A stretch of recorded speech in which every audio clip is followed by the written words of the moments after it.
The train had stopped moving 3 hours ago. Clara pressed her palm against the frosted window of the passenger car and watched the world disappear into white. Snow came down in sheets so thick she couldn't see past the glass. Somewhere out there was Montana territory. Somewhere out there was supposed to be civilization, a town, maybe even the fresh start she'd been chasing since Philadelphia. Instead, there was just cold and silence. "How long?" someone asked from the back of the car. The conductor, a weathered man with a gray beard and tired eyes, shook his head. "Storms locked us in. Could be hours. Could be days." A woman near the stove started crying softly. Her husband put his arm around her but said nothing. What was there to say? They were stuck on a rail line in the middle of nowhere, burning through the last of their coal while a blizzard buried them alive. Clara pulled her coat tighter. The fabric was worn thin at the elbows, and there were patches where she'd stitched it back together after the seams split. It had been a good coat once. Now it was just another thing that was barely holding on. Like her. She looked down at her medical bag, the only possession she still owned that mattered. Leather cracked with age, brass clasps dulled from use, but inside were instruments that had saved lives. Scalpels, sutures, laudanum. Not much, but enough. It had to be enough because it was all she had left. "Miss?" Clara looked up. A young woman stood in the aisle, maybe 20 years old, holding a bundled infant against her chest. Her face was pale and drawn. "My baby," the woman whispered. "She's burning up." Clara didn't hesitate. She grabbed her bag and followed the woman to the front of the car, where a makeshift bed had been set up across 2 seats. The infant's face was flushed red, her tiny body trembling with fever. "How long has she been like this?" Clara asked, already opening her bag. "Since this morning. I thought she'd get better once we reached town, but—" "Shh!" Clara placed her hand on the baby's forehead. Hot, too hot. She could feel the eyes of everyone in the car watching her now. Judging, measuring, deciding whether this strange woman traveling alone could be trusted. Let them watch. She'd spent the last 6 months being stared at, whispered about, condemned by people who'd never even met her. One more crowd of strangers wouldn't break her. Clara worked quickly. She checked the infant's breathing, examined her throat, felt for swollen glands. Croup. Not uncommon in babies, but dangerous if left untreated, especially out here where a doctor could be days away. "She needs steam," Clara said. "Hot water as much as you can boil, and keep her upright. The fever will break, but her throat is swollen. If she can't breathe, will she die?" The mother's voice cracked on the last word. Clara looked her in the eye. "Not if I can help it." For the next 2 hours, Clara didn't leave that baby's side. She rigged up a steam tent using blankets and a pot of boiling water. She held the infant upright when the mother's arms got tired. She monitored every breath, every cough, every small sign that the child was fighting back against the sickness trying to take her. And slowly, so slowly Clara almost didn't believe it, the fever broke. The baby's breathing eased. Color returned to her cheeks. By the time the sun started to set, not that anyone could see it through the storm, the infant was sleeping peacefully in her mother's arms. "Thank you," the woman whispered, tears streaming down her face. "Thank you, thank you." "She's not out of danger yet," Clara said quietly. "Keep her warm, keep the steam going. If her breathing gets worse, come find me." The woman nodded, clutching her baby like she'd just been given back the entire world. Clara returned to her seat by the window and closed her eyes. Her hands were shaking. Not from the cold, not from exhaustion, from the memory of another baby, another fever, another night when she'd fought death and lost. That was the night everything had fallen apart. Right. Dr. Edmund Price had been Clara's mentor. That's what everyone in Philadelphia called him. Brilliant physician, respected surgeon, a man who'd taken a young, ambitious woman under his wing and given her opportunities no other doctor would. What they didn't call him was a predator. It had happened late one night in the hospital's supply room. Clara had been cataloging medications when Dr. Price walked in and locked the door behind him. She'd thought nothing of it at first. They'd worked late together dozens of times, but then he'd moved closer, too close. And when she'd stepped back, he'd grabbed her wrist. "You owe me," he'd said softly, "for everything I've done for you." Clara had driven her knee into his stomach so hard he doubled over and vomited on the floor. Then she'd walked straight to the hospital director and filed a formal complaint. That should have been the end of it. Instead, it was the beginning of everything else. Dr. Price was connected. Wealthy family, powerful friends, a reputation that spanned decades. Clara was nobody, a woman who'd clawed her way into medicine through sheer stubbornness and a refusal to accept that her gender should define her limits. Within a week, the accusations started. Clara was unstable, hysterical. She'd made advances toward Dr. Price and lashed out when he'd rejected her. She was dangerous around patients. She couldn't be trusted. One by one, doors closed. Hospitals refused to hire her. Doctors she'd worked with for years wouldn't return her letters. Even the landlady who'd rented her a room suddenly decided Clara's presence was inappropriate for a respectable boarding house. The final blow came when a patient died, a 2-year-old boy with pneumonia. Clara had done everything right. She'd fought for that child's life with everything she had. But the boy's parents, already devastated and desperate for someone to blame, believed the rumors. They filed charges against Clara for negligence. The case was dismissed, but the damage was done. Clara Whitmore, once a rising star in Philadelphia medicine, was now a cautionary tale. A woman who'd tried to reach too high and fallen too far. So she'd run. West. As far west as she could go, where maybe, just maybe, no one would know her name. But the frontier she was learning didn't forget. It just froze you instead. Boken. The conductor's voice cut through her thoughts. We're abandoning the train. Clara's eyes snapped open. Around her, passengers were stirring, confusion spreading through the car. What? Someone demanded. You can't be serious. The storm's not letting up, and we're out of coal, the conductor said grimly. There's a settlement about 2 miles north. If we stay here, we freeze. If we move, at least we have a chance. 2 miles in a blizzard. Clara looked out the window at the wall of white. It might as well have been 200. I'm not walking into that, a man near the back said flatly. That's suicide. Staying here is suicide, the conductor shot back. Slower maybe, but just as dead. Now gather your things, we leave in 10 minutes. The car erupted into chaos. People arguing, crying, grabbing whatever belongings they could carry.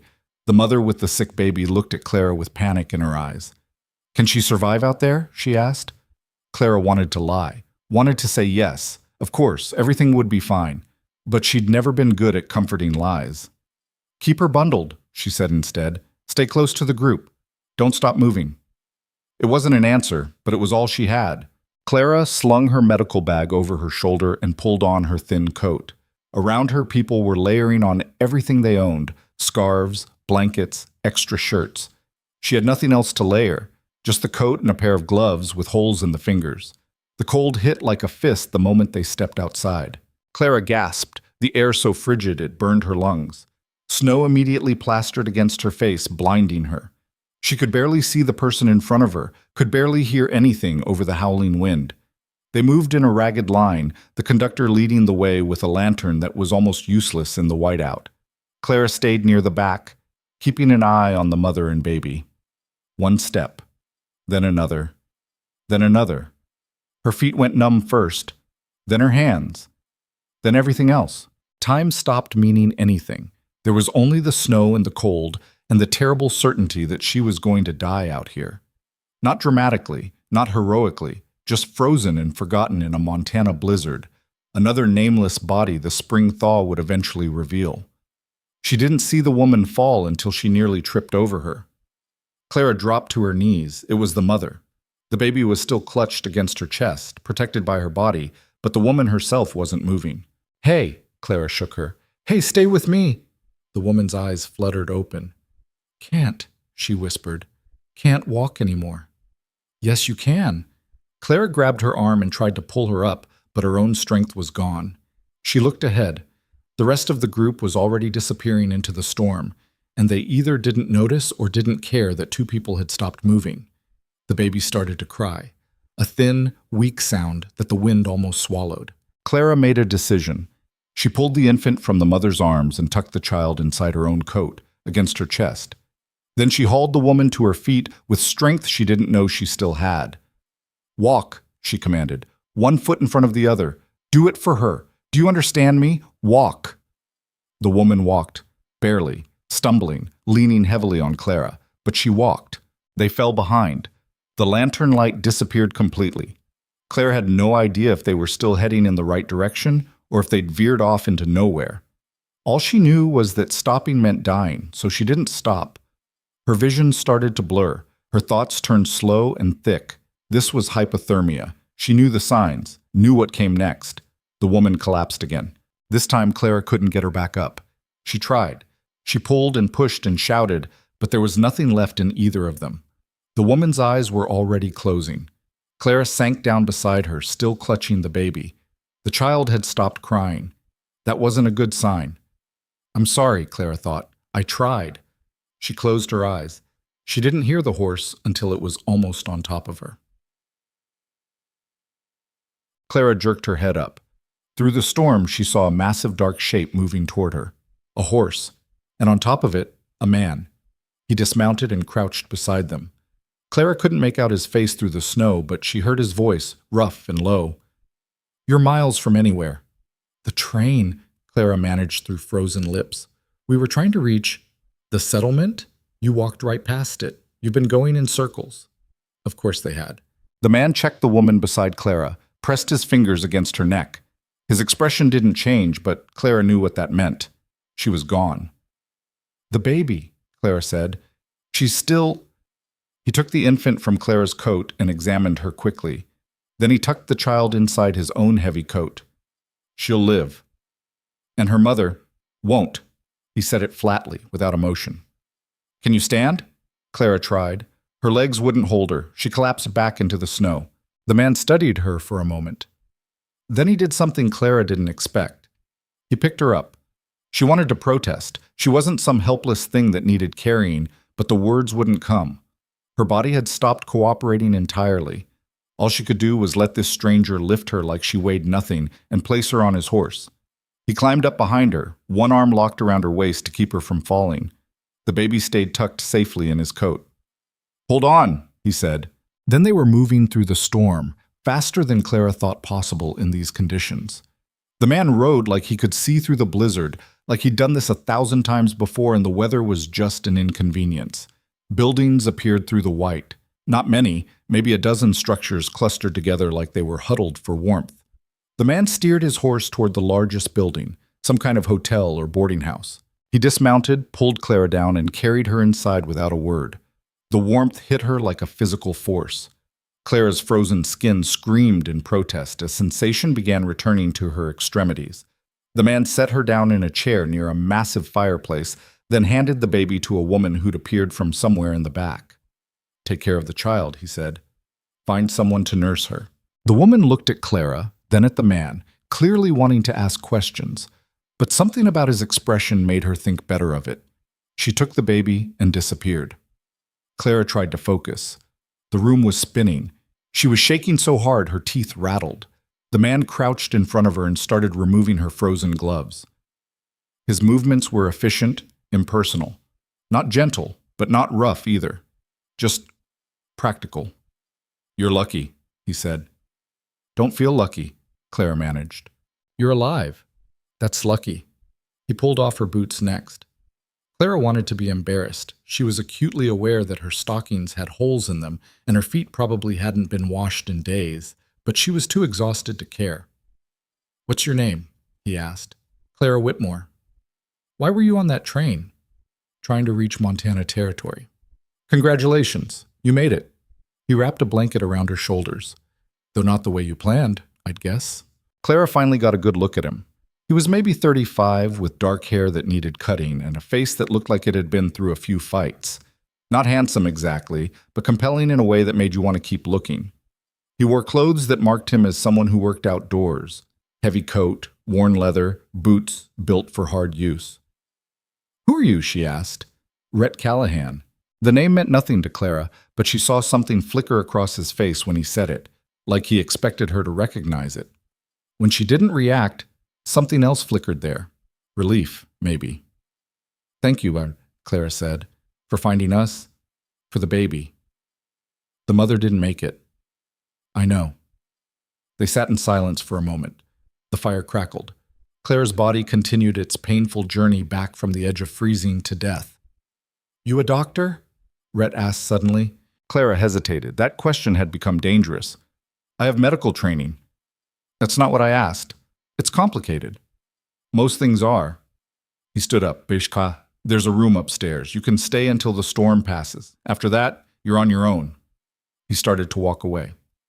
Wait, Clara called. The others from the train. Most made it to the settlement. A few didn't. That's how it goes out here. The casual brutality of that statement should have shocked her. Instead, Clara found it almost refreshing. No platitudes, no false comfort, just the truth, plain and ugly. Rhett paused at the base of the stairs. One more thing, this is my hotel, which means while you're here, you follow my rules. Don't cause trouble, don't steal, and don't ask questions about things that aren't your business. I wouldn't dream of it, Clara said dryly. Something that might have been amusement crossed his face. We'll see. Then he was gone, taking the stairs two at a time and disappearing into the second floor. Clara sat by the fire, wrapped in the blanket, and tried to make sense of what had just happened. She'd almost died. She'd watched someone else die. She'd been rescued by a stranger who seemed to barely tolerate her existence. Welcome to Montana Territory. Mamaki. The room Rhett had mentioned turned out to be small, but clean. A bed with actual sheets, a wash basin with water that wasn't frozen, a window that looked out onto the main street, though Clara couldn't see much through the continuing storm. She collapsed onto the bed fully clothed and fell into a sleep so deep it felt like drowning. When she woke, sunlight was streaming through the window. The storm had passed. Clara sat up slowly, every muscle in her body screaming in protest. She felt like she'd been beaten with rocks. But she was alive. She made her way downstairs carefully, one hand on the wall for balance. The main room of the hotel was busier now. A dozen people sat at tables, eating breakfast and talking in low voices. They all looked up when Clara appeared. The conversation stopped. Clara was used to this, too. The sudden silence, the measuring stares. She kept her expression neutral and walked to the bar where a woman was wiping down glasses. Is there food? Clara asked. The woman studied her with sharp eyes. She was maybe 50, with gray streaking through her dark hair and the kind of face that suggested she'd seen everything and wasn't impressed by most of it. You the one Rhett brought in last night? Yes. You're lucky he found you. Most people who get lost in a storm like that don't come back. So I've heard. The woman poured Clara a cup of coffee without being asked. Name's Martha. I run this place for Rhett. You got money? Clara reached into her pocket and pulled out the last coins she owned. Not much. Maybe enough for a week if she was careful. Martha looked at the coins, then at Clara. That won't get you far. It's all I have. Then I'd suggest you figure out how to get more. Montana Territory doesn't give handouts, and winter's just getting started. Before Clara could respond, the door crashed open and a man stumbled in. He was bleeding from a gash across his forehead, and his arm hung at an unnatural angle. Help! He gasped. Somebody help! Clara moved without thinking. She grabbed her medical bag from where she'd left it by the door and crossed to the injured man in 3 strides. Sit, she commanded. Don't move that arm. The man obeyed, too shocked to argue. Clara examined the wound on his head first, deep but not life-threatening. The arm was worse, dislocated shoulder, possibly broken. What happened? She asked as she started cleaning the head wound. Ranch accident. Horse threw me into a fence post. You're lucky the post didn't impale you. Don't feel lucky. Clara almost smiled. That's what I said last night. She worked quickly and efficiently, stitched the head wound, gave him whiskey for the pain. Then, before he could brace himself, she grabbed his arm and popped the shoulder back into place with a sharp, decisive motion. The man screamed. Sorry, Clara said, not sounding particularly sorry, but that needed to happen. The arm's not broken, just badly bruised. Keep it immobile for a week. Come back if it swells or you develop a fever. The man stared at her like she'd just performed a miracle. You a doctor? That question again. I have medical training, Clara said carefully.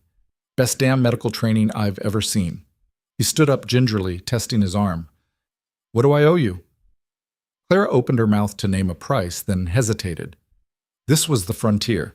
She had no idea what medical services cost out here or if anyone would even pay a woman for them.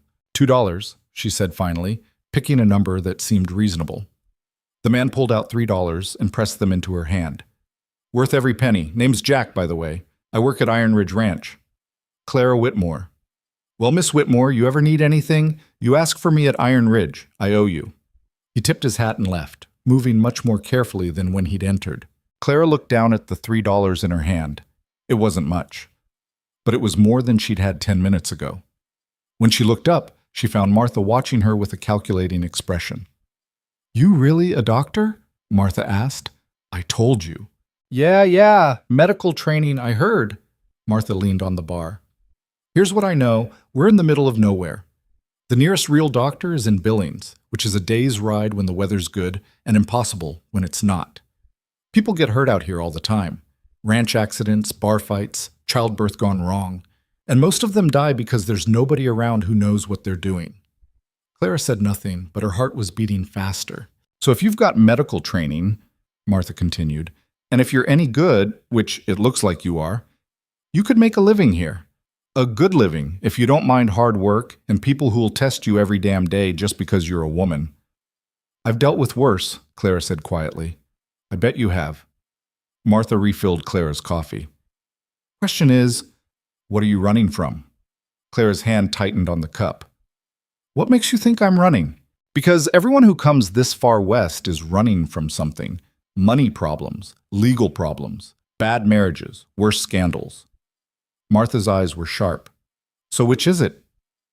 For a long moment, Clara considered lying. She'd gotten good at it over the past 6 months, crafting careful half-truths that didn't reveal too much. But something about Martha's directness made her tired of lying. All of the above, Clara said. Except the marriage part.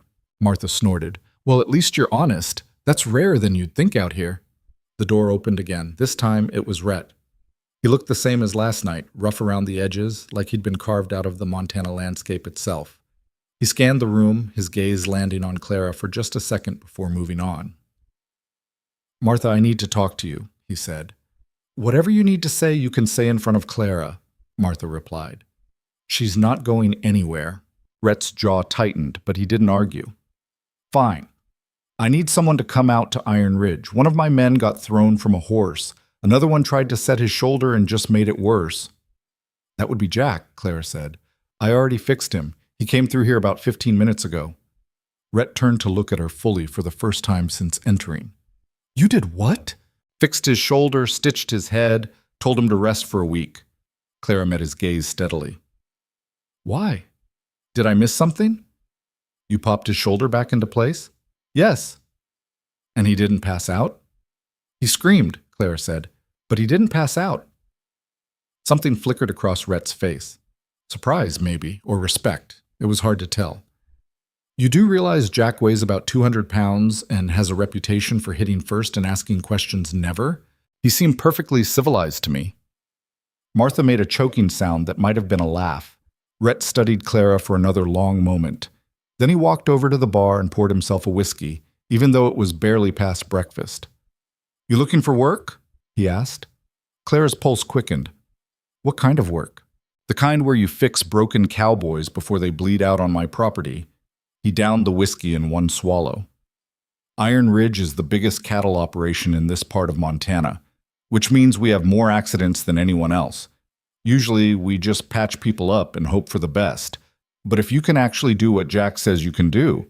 He trailed off, letting the implication hang in the air. Clara felt like she was standing at the edge of a cliff. One step forward or one step back. The wrong choice could send her tumbling. What happened to your last medic? She asked carefully. Never had one. Couldn't afford someone qualified, and nobody qualified wanted to come out here anyway. Rhett poured another whiskey but didn't drink it immediately. You'd be the first. The first woman? The first anyone. Clara looked down at her coffee. $3 for treating one man. How much could she make treating an entire ranch full of cowboys who apparently threw themselves at horses and fence posts on a regular basis? More importantly, how long could she survive out here without money? What's the pay? She asked. Room and board at the ranch, plus $20 a month. It wasn't a fortune, but it was stable. And stable was something Clara hadn't had in a very long time. Your men won't like taking orders from a woman, she said. Probably not. They'll test me, challenge me, make my life difficult just because they can. Almost certainly. And you're fine with that? Rhett finally drank the second whiskey. Miss Whitmore, I don't care if my men like you. I care if they live. If you can keep them alive, they'll learn to tolerate you. If you can't, he shrugged, then you weren't worth hiring in the first place. It wasn't exactly a ringing endorsement, but it was honest. Clara made her decision. When do I start? Iron Ridge Ranch was everything Clara expected and nothing she was prepared for. The main house was massive, 2 stories of timber and stone that looked like it had been built to withstand a war. Surrounding it were barns, bunkhouses, corrals, and storage buildings that sprawled across the landscape like a small town unto itself. And everywhere there were men. Cowboys working horses, ranch hands mending fences, men hauling supplies and shouting instructions and moving with the kind of casual confidence that came from knowing exactly where they belonged in the world. Every single one of them stopped and stared when Rhett rode up with Clara. "Everyone, this is Clara Whitmore," Rhett announced, his voice carrying across the yard. "She's the new medic. Anyone gets hurt, you go to her. Anyone gives her trouble answers to me. Questions?" Silence. One man, older with a beard that had gone completely gray, finally spoke up. "You serious, boss? Do I look like I'm joking? It's just a woman? You got a problem with women, Cole?" "I got a problem with someone who's never worked a ranch trying to tell me what to do when I get injured." Clara could feel every eye on her. This was the test. She could back down, defer to Rhett, play it safe, or she could establish right now what kind of medic she was going to be. She dismounted from the horse, carefully because her legs were still sore from nearly freezing to death, and walked straight up to Cole. "You're right," she said. I've never worked a ranch, and I'll never be able to do half the things you can do out here. But I can set broken bones. I can stitch wounds. I can stop bleeding and treat infections and recognize the signs of internal injury before it kills you. Can you do any of that?" Cole's jaw worked. "No." "Then when you're lying on the ground with your legs shattered and blood pooling around you, you're going to pray someone like me is nearby. So you can have a problem with women all you want. But if you have a problem with me specifically, say so now and we'll settle it." The silence stretched out. Clara could hear her own heartbeat. Then Cole did something unexpected. He laughed. "Hell," he said, shaking his head. "You got some fire in you, I'll give you that." He extended his hand. "Cole Ramsey. I run the day crews." Clara shook his hand. His grip was firm, but not punishing. "Nice to meet you, Cole." "We'll see about that." But he was smiling when he said it. Rhett watched the exchange with an unreadable expression. Then he gestured for Clara to follow him. "Your room's in the main house," he said. "Guest quarters on the 2nd floor. You'll take meals with the men unless you'd prefer to eat alone." "I'll eat with everyone else," Clara said. "No point in making myself more of an outsider than I already am." They entered the main house. Inside was surprisingly comfortable. Worn furniture, a huge fireplace, walls lined with books and ranch ledgers. It felt lived in rather than decorated. Rhett led her upstairs to a room at the end of the hall. It was small but clean, with a bed, a dresser, and a window that looked out over the ranch. "This is yours," he said.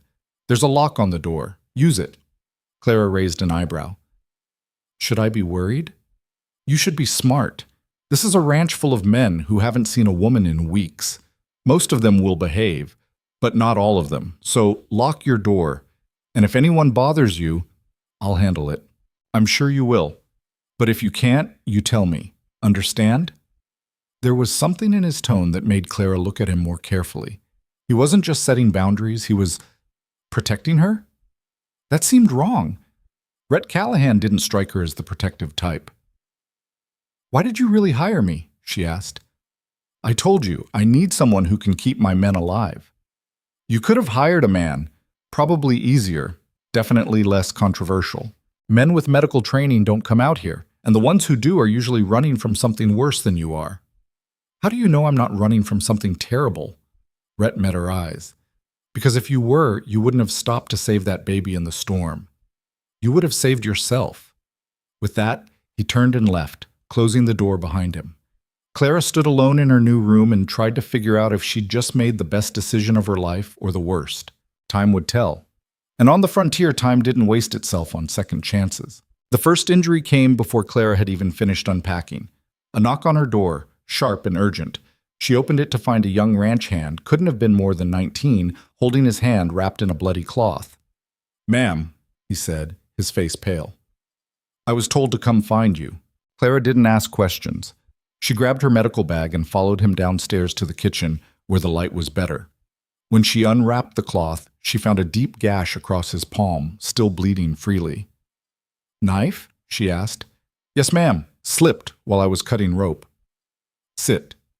She cleaned the wound, noting how the boy, his name was Tommy, he told her nervously, flinched but didn't pull away. The cut was clean, which was good. Dirty wounds out here could turn septic in days. "This is going to hurt," Clara said, threading her needle. "I can handle it." He couldn't, not really. His face went white and sweat beaded on his forehead as she stitched. But he didn't cry out, didn't complain, just gritted his teeth and stared at the wall like he could bore a hole through it with sheer will. "You're doing fine," Clara said quietly as she worked. "Almost done." When she finished, she wrapped his hand in clean bandaging and gave him instructions on how to keep it dry and watch for signs of infection. "Thank you, ma'am," Tommy said, standing up carefully. "How much do I owe you?" "Nothing. You work for the ranch? I work for the ranch. That's how this works." He looked relieved and embarrassed at the same time. "Well, thank you anyway. Some of the guys said you wouldn't know what you were doing, but—" He stopped, realizing he'd said too much. Clara almost smiled. "But I do know what I'm doing." "Yes, ma'am. You surely do." After he left, Clara cleaned her instruments and put them away. Through the kitchen window, she could see men working in the corrals, breaking horses and moving cattle. The sun was starting to set, painting everything in shades of orange and red. She'd been at Iron Ridge for less than 6 hours, and she was already exhausted. The dinner bell rang just as Clara was washing her hands. She followed the sound to the main dining hall, a large room with long wooden tables that could seat maybe 40 men. Most of the seats were already filled. The conversations died when Clara entered. She kept her expression neutral and walked to the serving table where Martha, apparently Martha worked here too, was ladling stew into bowls. "You survived the first day," Martha said. "That's something." "Is it always this welcoming?" "Give them time. They're just not used to eating with a lady present." "I'm not a lady. I'm a medic who happens to be female." Martha grinned. "Even better." Clara took her bowl and turned to face the room. Every table was full except for one seat near the end, next to Cole. She walked over and sat down without asking permission. Cole nodded at her. "Tommy says you fixed him up good." Tommy had a simple laceration, nothing complicated. "You know half these boys expected you to faint at the sight of blood? Then half these boys are going to be disappointed." Someone down the table laughed. Claire looked up to see a man about her age with sandy hair and an easy smile. "I like her," he said. "She's got backbone." "Marcus, don't encourage her," Cole said, but he was smiling too. "She's barely been here a day." "Long enough to know that if I faint every time I see blood, I'm in the wrong profession," Clara said. That got more laughs.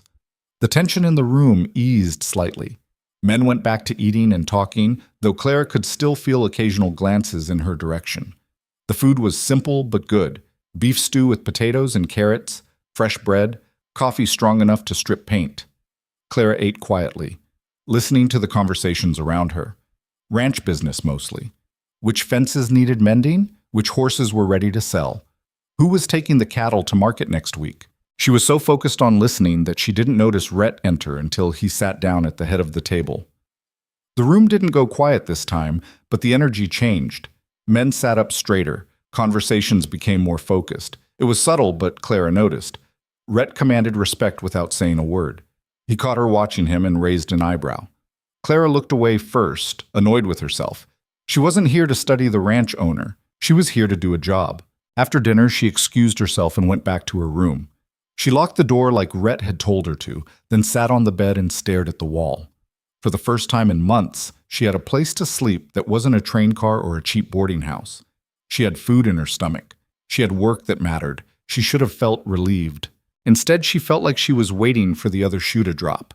Because in her experience, things didn't just work out. There was always something lurking around the corner, ready to tear everything apart. Clara lay down fully clothed and tried to sleep. Outside, she could hear the sounds of the ranch settling in for the night. Horses in the stables. Men talking in the bunkhouses. the wind moving through the Montana grasslands. It almost felt peaceful. Almost. The real test came 3 days later. Claire was in the kitchen organizing her medical supplies when she heard shouting from the yard. She grabbed her bag and ran outside to find a crowd gathered near the horse corrals. In the center of the crowd, 2 men were on the ground. One was unconscious, blood streaming from a gash on his head. The other was clutching his ribs and gasping for air. "What happened?" Clara demanded, pushing through the crowd. "Horse got spooked," someone said. "Threw both of them into the fence rails." Clara dropped to her knees beside the unconscious man first. His pulse was strong, which was good. The head wound looked worse than it probably was. Scalp wounds always bled like crazy. But she needed to make sure he didn't have a skull fracture. "Someone get me clean water and towels," she ordered. "Now!" Men scattered to follow her instructions. Clara turned to the second man, the one with the ribs. "Can you breathe?" she asked. "Barely," he wheezed. "Any sharp pain when you inhale?" "Everything hurts." Clara carefully felt along his rib cage. He winced but didn't cry out. 2 ribs, maybe 3, definitely cracked. Painful but not life-threatening unless they'd punctured a lung. "Take shallow breaths," she told him. "I'll bind your ribs once I've dealt with him." She returned to the unconscious man just as someone arrived with water and towels. Clara cleaned the blood away from his head wound and examined it carefully, deep but clean. No signs of bone fragments. His pupils were equal and reactive. "He's going to have one hell of a headache," Clara said, "but he'll live." The man's eyes fluttered open. He stared up at Clara in confusion. "Don't move," she said firmly. "You hit your head. I need to stitch you up." "What happened?" "Horse threw you. You and Garrett both." "Is he?" "He's fine. Cracked ribs. Now hold still." She stitched the wound while the man gritted his teeth and tried not to move. The crowd watched in silence. Clara could feel their judgment like a physical weight, but she didn't let it distract her. When she finished, she moved back to Garrett and wrapped his ribs tightly. He hissed in pain but didn't complain. "No heavy lifting for 2 weeks," Clara told him. "And if you start coughing up blood or can't catch your breath, you come find me immediately. Understand?" "Yes, ma'am." Clara stood up, her knees aching from kneeling on the hard-packed dirt. She looked around at the assembled men. "Anyone else hurt?" Silence. "Good. Then get back to work." The crowd dispersed slowly, men casting looks back at Clara as they left. She packed up her supplies and started walking back to the house. Cole fell into step beside her. "That was well done," he said. "It was basic field medicine." "Maybe. But you didn't hesitate. Didn't panic. Half the men here expected you to fall apart the first time something serious happened." "And the other half?" "We're hoping you'd prove them wrong." Cole paused. "You did." Clara didn't know what to say to that, so she said nothing. They walked in silence until they reached the main house. "Can I ask you something?" Cole said. "You can ask. I might not answer." "Fair enough." He studied her for a moment. "Why are you really here? A woman with your skills could work anywhere, but you chose the middle of nowhere Montana territory. Why?" It was the same question Martha had asked, just phrased differently, and Clara still didn't have a good answer. "Sometimes the middle of nowhere is exactly where you need to be," she said finally. Cole nodded slowly, like that made sense to him. "Well, for what it's worth, I'm glad you're here. We needed someone who knows what they're doing." "I appreciate that." "Just watch yourself, all right? Not all the men are going to accept you as easy as I did. Some of them think women don't belong out here. Others think you're trying to prove something. And a few—" He trailed off. "A few what?" "A few are going to see you as a challenge, something to conquer. So keep that door locked like Rhett told you. And if anyone gives you trouble, real trouble, you don't handle it alone. You tell me or you tell Rhett. I can take care of myself." "I know you can. But out here, pride gets people killed. There's no shame in asking for help when you need it." With that, he tipped his hat and walked away, leaving Clara standing on the porch with too many thoughts and not enough answers. That night, Clara couldn't sleep. She lay in bed listening to the sounds of the ranch and thinking about everything Cole had said, about the men who didn't want her here, about the ones who saw her as a challenge. She'd dealt with men like that before. In Philadelphia, they'd worn expensive suits and smiled while they destroyed you. Here, They wore work clothes and probably wouldn't bother with the smile. But the result would be the same if she let them win. Clara finally gave up on sleep around midnight and went downstairs to the kitchen. She thought she'd be alone, but when she entered the room, she found Rhett sitting at the table with a bottle of whiskey and a stack of ledgers. He looked up when she entered, his expression unreadable. "Can't sleep?" he asked. Something like that. "There's coffee on the stove. Help yourself." Clara poured a cup and sat down across from him. For a moment, neither of them spoke. Rhett went back to his ledgers, making notes with a pencil that looked too small in his large hands. "You're good with numbers," Clara observed. "Ranch doesn't run itself. Most ranch owners hire someone to handle the books. Most ranch owners are idiots who don't know where their money goes until it's gone." Rhett didn't look up from his ledger. "I prefer to know exactly what I'm spending and why." Clara sipped her coffee. It was strong and bitter, exactly the way she liked it. "Cole says some of your men don't want me here," she said. That got Rhett's attention. He set down his pencil and looked at her directly. "Cole talks too much." "He's not wrong, though, is he?" "No, he's not wrong." Rhett leaned back in his chair. "You want me to fire anyone who doesn't like having a woman on the ranch? I'd lose half my crew. I don't want you to fire anyone. I want to know what I'm dealing with. You're dealing with cowboys who've spent their entire lives believing women are for marrying and making babies, not for stitching wounds and setting bones. They'll respect your skills eventually, but they won't like it. And some of them will test you just to see if you break." "I don't break." "I know. I saw that the night I found you in the snow." Rhett picked up his pencil again. "But knowing you don't break and proving it to 30 stubborn ranch hands are two different things. So keep your guard up. Don't trust too easily. And if someone crosses a line, I know, tell you or tell Cole. I was going to say handle it however you see fit, but that works too." Clara studied him over the rim of her coffee cup. Rhett Callahan was a difficult man to read, hard edges and careful control. But underneath that, she sensed something else, something that made him hire a disgraced female medic when any sensible rancher would have sent her packing. "Why did you really bring me here?" Clara asked quietly. Rhett's hand stilled on the ledger. For a long moment, he didn't answer. Then he set down the pencil and looked at her with an expression that was almost honest. "Because I'm tired of watching men die from injuries that should have been treatable," he said. "Last year, I lost 3 hands to infections that spread because nobody knew how to clean a wound properly. 2 years before that, a man bled out from a leg injury because we couldn't stop the bleeding. And 5 years ago..." He stopped, took a breath. 5 years ago, my younger brother broke his back falling from a horse. He lived for 3 days before the pain killed him. And there was nothing anyone could do because we didn't have anyone who knew anything beyond whiskey and prayer." Clara set down her coffee cup. "I'm sorry." "Don't be sorry. Just do your job. Keep my men alive. That's all I'm asking." "Your brother is dead, and talking about it won't change that." Rhett stood up, gathering his ledgers. "You should get some sleep. Tomorrow's going to be busy." He left before Clara could respond, his footsteps heavy on the stairs. Clara sat alone in his kitchen and stared into her coffee. She'd wondered what drove a man like Rhett Callahan. Now she knew. It wasn't just about running a ranch or making money. It was about not losing anyone else. The days began to blur together after that. Clara treated injuries, cuts, bruises, broken fingers, sprained ankles. She learned the names of the men who worked at Iron Ridge, learned their stories, their families, their fears, learned which ones would follow her instructions without question and which ones needed to be bullied into taking care of themselves. Tommy's hand healed clean. The 2 men from the corral accident recovered without complications. Word spread that the new medic knew what she was doing, and slowly, grudgingly, the men started to accept her presence. But not everyone. There was a ranch hand named Wade, who never missed an opportunity to make Clara's life difficult. He'd ignore her medical advice, mock her instructions in front of other men, and generally act like she was an inconvenience he had to tolerate. Clara tried to ignore him, tried to stay professional, but Wade kept pushing. It came to a head 2 weeks after Clara arrived.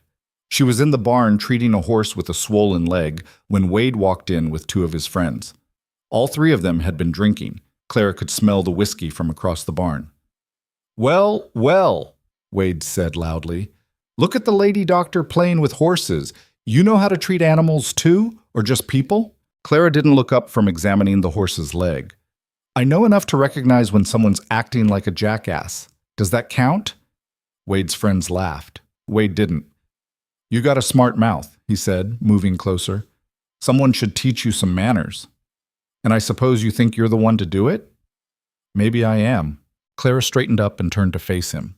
Wade was bigger than her by at least 80 pounds, and he was standing too close, deliberately invading her space to make her uncomfortable. It didn't work. Here's what's going to happen, Clara said calmly. You're going to walk away. You're going to sober up. And tomorrow, you're going to act like a professional. Or I'm going to tell Rhett that you threatened me while drunk, and he's going to fire you. Your choice. Wade's face flushed red. You think Rhett's going to take your word over mine? I've been working here for 5 years. You've been here 5 minutes. Then let's find out. Clara started to walk past him. Wade grabbed her arm. It was a mistake. Clara had dealt with men who grabbed her before.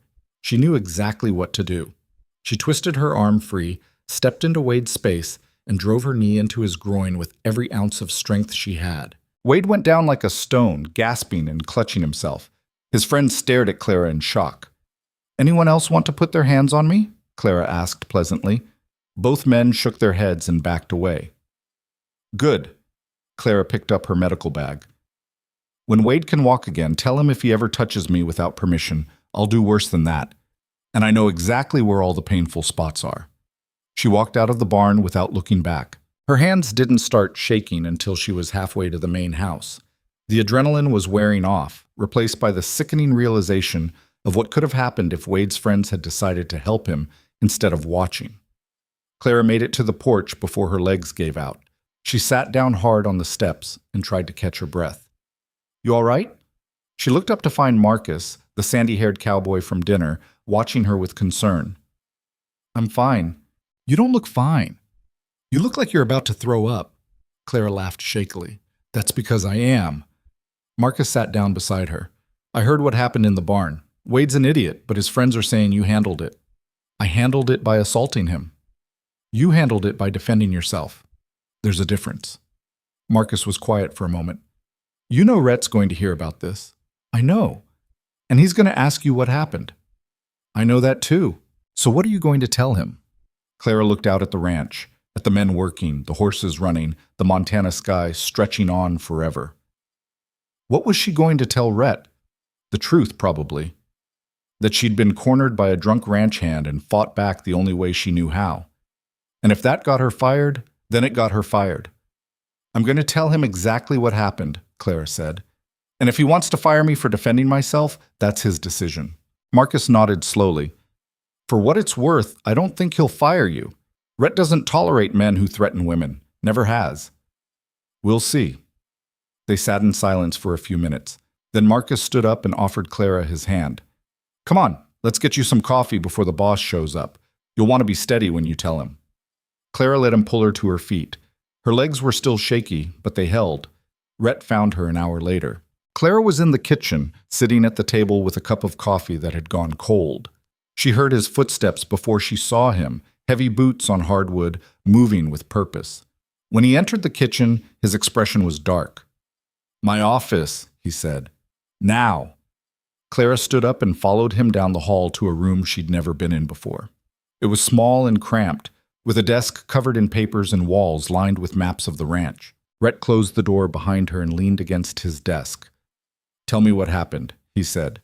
Clara told him every detail. Wade cornering her in the barn, the threats, the grab, her response. When she finished, Rhett was silent for a long moment. You could have killed him, he said finally. I could have. I didn't. Why not? The question surprised her.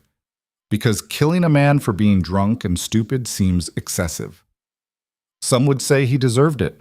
Maybe, but I'm not in the business of deciding who deserves to die. I'm in the business of keeping people alive. Rhett studied her with an intensity that made Clara uncomfortable.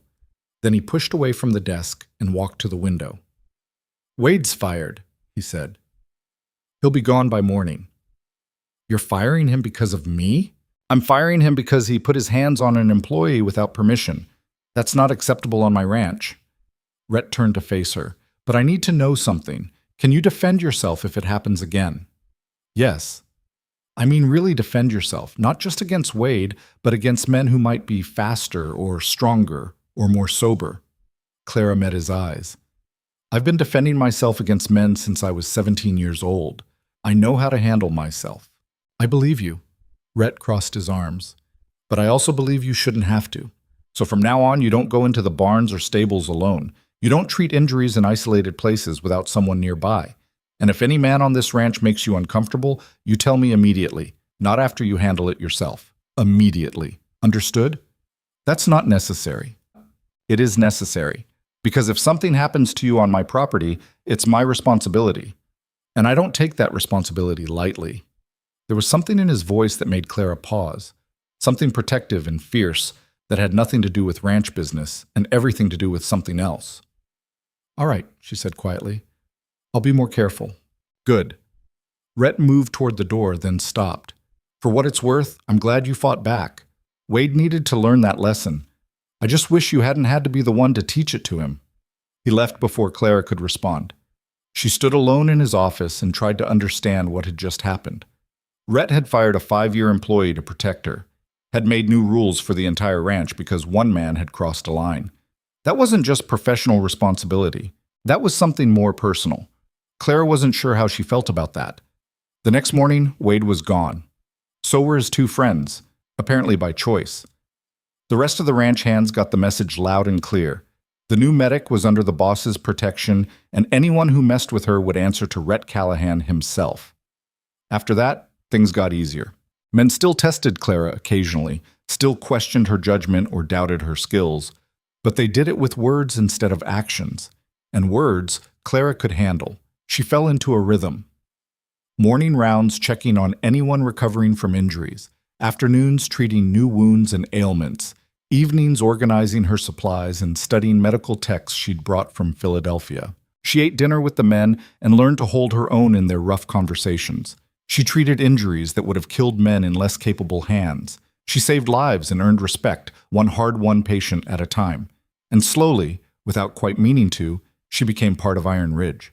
But there was one person Clara couldn't quite figure out, and that was Rhett himself. He kept his distance most of the time, never ate with the men, rarely spoke to Clara beyond necessary ranch business, spent long hours alone in his office working on the books.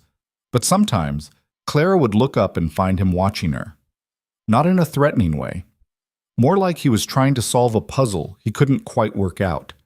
It made her nervous. One evening, about a month after Clara arrived, she was finishing up treating a ranch hand who'd gotten kicked by a mule when Rhett appeared in the doorway. "When you're done, I need to talk to you," he said. The ranch hand, a cheerful man named Diego, grinned. "Don't worry, ma'am. The boss only sounds scary. He's actually—" "Diego, shut up and let her finish bandaging you," Rhett said, but there was no real heat in it. Clara finished wrapping Diego's bruised shoulder and sent him on his way. Then she turned to face Rhett. "What do you need?" she asked. "There's a situation in town, family with a sick child. They asked if I could send the medic." "How sick?" "Fever, cough. Parents are worried it might be pneumonia." Claire was already reaching for her bag. "When do we leave?" "Now. It's about an hour's ride." They rode out as the sun was setting, painting the Montana landscape in shades of gold and red. Clara hadn't been off the ranch since she'd arrived, and she'd forgotten how vast everything was out here. Miles and miles of nothing but grassland and sky. "The family we're going to see," Rhett said as they rode. "They're good people. Homesteaders trying to make it work on a small plot of land, but they don't have much money. I'm not going to charge them." "I know. I'm just warning you that the conditions might not be what you're used to." Clara almost laughed. "Rhett, I treated a man for a stab wound in an alley behind a brothel in Philadelphia. I spent 2 weeks working in a charity hospital where 3 patients shared one bed. I think I can handle a homesteader's cabin." "Fair enough." They rode in silence for a while. Then Clara asked the question that had been bothering her. "Why did you bring me on this call yourself? You could have sent someone else to guide me." Rhett didn't answer right away. When he finally spoke, his voice was careful. "Because I wanted to see how you handled yourself off the ranch, and because I thought you might appreciate getting away for a few hours." "That's surprisingly considerate." "Don't spread it around. I have a reputation to maintain." This time Clara did laugh. It surprised both of them. The homesteader's cabin was exactly what Clara expected. Small, rough-built, barely more than 4 walls and a roof. But inside it was clean, and the parents who greeted them were desperate but hopeful. The child, a little girl maybe 5 years old, was lying on a cot near the fireplace, her face flushed with fever and her breathing labored. Clara examined her carefully. Pneumonia, just like the parents feared, but caught early enough that treatment might still work. She spent the next 3 hours working, showed the mother how to make a steam tent, mixed medicines to reduce the fever and ease the cough, explained what signs to watch for that would indicate the child was getting worse instead of better. By the time she finished, the little girl was breathing easier and the worst of the fever had broken. "She's not out of danger," Clara told the parents, "but she's fighting. Keep doing exactly what I showed you, and come find me if anything changes." The father tried to pay her, pressed coins into her hand that Clara knew they couldn't afford to lose. She gave the money back. "Save it," she said. "You're going to need it for supplies." The mother started crying, not from sadness, but from relief so profound it overwhelmed her. Clara and Rhett rode back to the ranch in darkness, guided by moonlight and Rhett's knowledge of the land. "You did good back there," Rhett said after a while. "I did my job." "It's more than that. You gave them hope. Sometimes that matters as much as medicine." Clara didn't know what to say to that. She wasn't used to compliments, especially not from men like Rhett, who seemed to measure every word before speaking. "The little girl might still die," she said finally. "Pneumonia is unpredictable, especially in children." "I know, but you gave her a chance she wouldn't have had otherwise. That counts for something." They rode the rest of the way in comfortable silence. When they reached the ranch, Rhett helped Clara down from her horse, a gesture that was polite but somehow felt like more than politeness. "Thank you," Clara said, "for taking me." "Thank you for going." Their eyes met in the darkness. For a moment, something passed between them, something Clara couldn't quite name but felt in her chest like a tightening. Then Rhett stepped back, breaking the moment. "Get some rest," he said. "Tomorrow's going to be another long day." He walked away, leading both horses to the stable. Clara stood alone in the yard and watched him go. Something had shifted tonight. Some invisible line had been crossed that neither of them had acknowledged but both had felt. Clara wasn't sure if that was dangerous or inevitable. Probably both. The little girl lived. Word came back to the ranch 5 days later. She'd pulled through, fever broken, lungs clearing.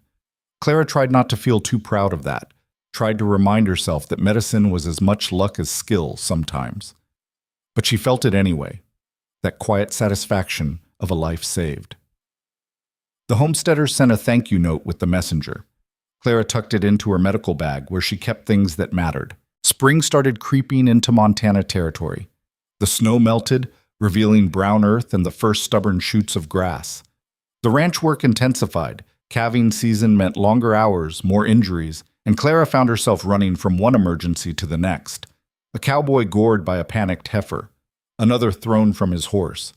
Diego kicked by that same damn mule again. She was stitching up a gash on Cole's arm.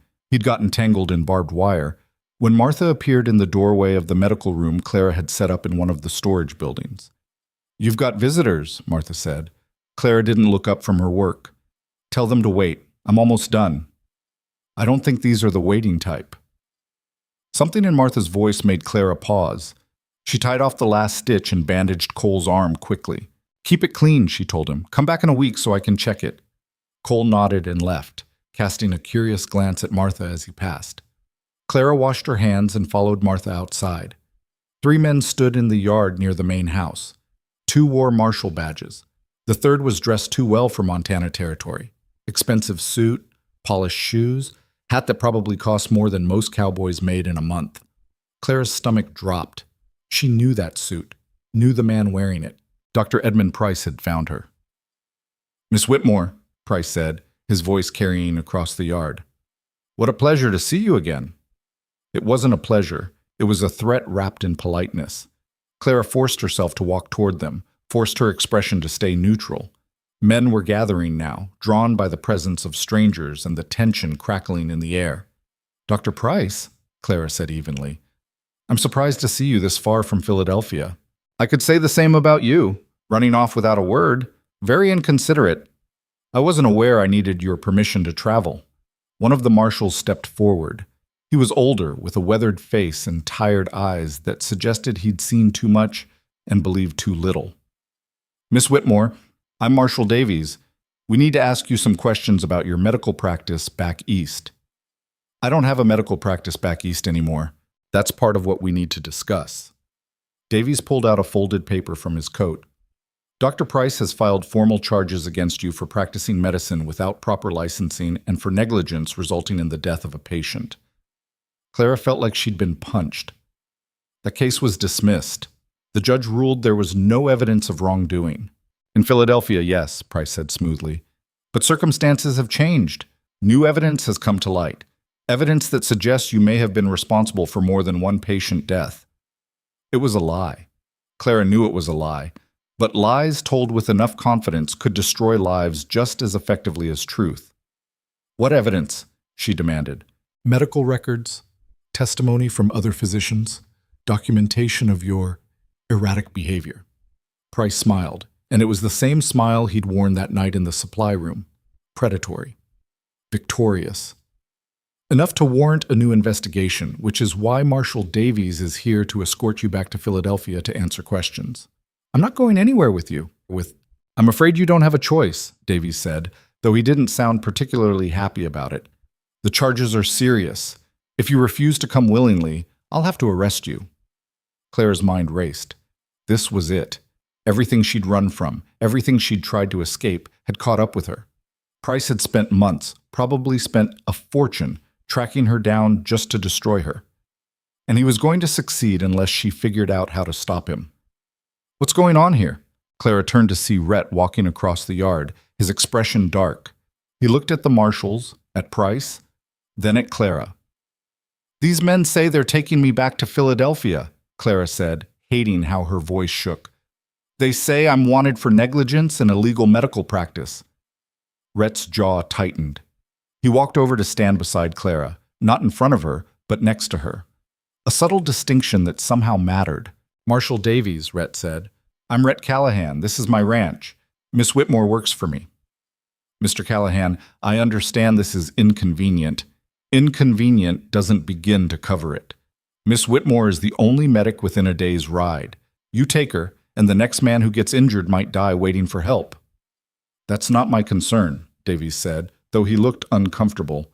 I have a job to do. Then do it here. Rhett crossed his arms. If there are questions that need answering, ask them. If there's evidence to present, present it. But you're not taking her anywhere without a proper hearing. Price laughed. This is Montana territory, not a courthouse. You have no authority to demand anything, Mr. Callahan. Actually, I do. Rhett's voice was cold. This is my land. You're standing on it with my permission, which I can revoke any time I want. And if you try to remove Miss Whitmore by force, you'll have to go through every man on this ranch to do it. As if on cue, the gathered cowboys moved closer. Not threatening exactly, but present. A wall of muscle and loyalty that made the marshal's hand drift toward his gun. Are you threatening a federal officer? Davies asked. I'm stating facts. You want Miss Whitmore, you're going to have to arrest her properly, which means filing charges with the territorial court, not dragging her back to Philadelphia on the word of one man. Price's face flushed red. I am not one man. I'm a respected physician with 30 years of experience. And she's a medic who saved more lives in 2 months than you probably have in your entire career, Rhett shot back. So forgive me if I don't take your word as gospel. The tension was thick enough to choke on. Clara stood frozen, watching Rhett defend her against men who had every legal right to take her. It was reckless, potentially dangerous, and more loyalty than she'd ever expected from anyone. Marshal Davies looked between Rhett and Price, clearly weighing his options. Finally, he sighed. Mr. Callahan has a point. Technically, any charges would need to go through the territorial court system first. I was encouraged to expedite the process, but that doesn't make it legal. Encouraged by whom? Rhett asked, though his tone suggested he already knew. Davies didn't answer, but his glance at Price was answer enough. This is absurd, Price snapped. She's a criminal. She should be arrested immediately. She's accused, Davies corrected. There's a difference, and until a judge says otherwise, she's free to stay here. He looked at Clara. But Miss Whitmore, You should know that charges have been filed. You'll need to answer them eventually. Running won't make this go away." "I'm not running," Clara said, finding her voice again. "I'm standing right here, and I'm willing to answer any legitimate questions about my medical practice. But I won't be dragged back to Philadelphia by a man who's trying to destroy me because I refused his advances." Price went very still. "What did you just say?" "You heard me." Clara took a step forward, her fear burning away into anger. "You assaulted me. I reported you. And when that didn't ruin me fast enough, you started spreading lies. Now you followed me across the country to finish the job. But I'm not the scared girl you cornered in that supply room anymore. And I'm not going to let you win." "You're delusional," Price said, but something flickered in his eyes. Panic, maybe. "Am I?" "Because I remember every detail of that night. Where we were, what you said, how you grabbed my wrist so hard it left bruises, and I'm willing to testify to all of it under oath. Are you?" The silence stretched out. Price's confidence cracked just slightly, enough for everyone watching to see it. Marshal Davies cleared his throat. "Dr. Price, is there something you'd like to tell me?" "This woman is lying," Price said, but his voice lacked conviction now. "She's trying to deflect from her own crimes." "Crimes you've never actually proven," Rhett interjected. "Interesting how that works." Davies looked tired suddenly, like he'd been played and was just now realizing it. "Dr. Price, I think you and I need to have a conversation. In private." "Marshal, you can't possibly believe—" "Now!" Price's mouth opened and closed. Then he turned and stalked toward the horses, Davies following. The second marshal, who hadn't said a word the entire time, trailed behind them. Clara watched them go, her heart pounding so hard she thought it might break through her ribs. She'd just accused Edmund Price of assault in front of witnesses. There was no taking that back, no pretending anymore. The gathered cowboys started to disperse, talking in low voices. Martha touched Clara's shoulder briefly, a gesture of support, then headed back toward the house. Only Rhett remained. "That was dangerous," he said quietly. "I know. You just made a very powerful enemy." "I already had a very powerful enemy. I just stopped pretending otherwise." Rhett studied her for a long moment. "He really did that? What you said?" Clara met his eyes. "Every word was true." "Then I'm glad you said it, even if it makes things harder." "Things are already hard, at least now they're honest." They stood in the yard as the sun climbed higher, both of them watching the three men confer by their horses. Finally, Davies shook his head and mounted up. Price followed, his face twisted with rage. They rode out without looking back. Clara let out a breath she didn't know she'd been holding. "They'll be back," she said. "Probably. Price won't let this go. He'll file more charges, find more marshals, keep pushing until he gets what he wants." "Let him try." Rhett turned to face her. "You're not alone in this, Clara. Not anymore." It was the first time he'd used her first name. The intimacy of it startled her. "Why are you helping me?" she asked. "You don't owe me anything. Maybe I'm tired of watching bullies win." Rhett's expression was unreadable. "Or maybe I just don't like seeing good people punished for refusing to be victims. Either way, you're staying here. And if Price wants to drag you back to Philadelphia, he's going to have to go through me first." Before Clara could respond, a shout came from across the yard. One of the cowboys was running toward them, his face panicked. "Boss! Miss Clara! We need help! It's Michael! He got trampled in the east pasture!" Clara grabbed her bag and ran. The east pasture was a 15-minute ride. Clara made it in 10, pushing her horse harder than she probably should have. When she arrived, she found a cluster of men gathered around someone on the ground. They parted when they saw her coming. Michael was one of the younger ranch hands, maybe 22. He was conscious, but his face was gray with pain, and his breathing came in shallow gasps. Blood soaked through his shirt from multiple wounds. Clara dropped to her knees beside him and started assessing damage. Broken ribs for sure. She could feel the unnatural give in his chest when she pressed gently. Puncture wound in his side, probably from a hoof. Head injury, though not as bad as it looked.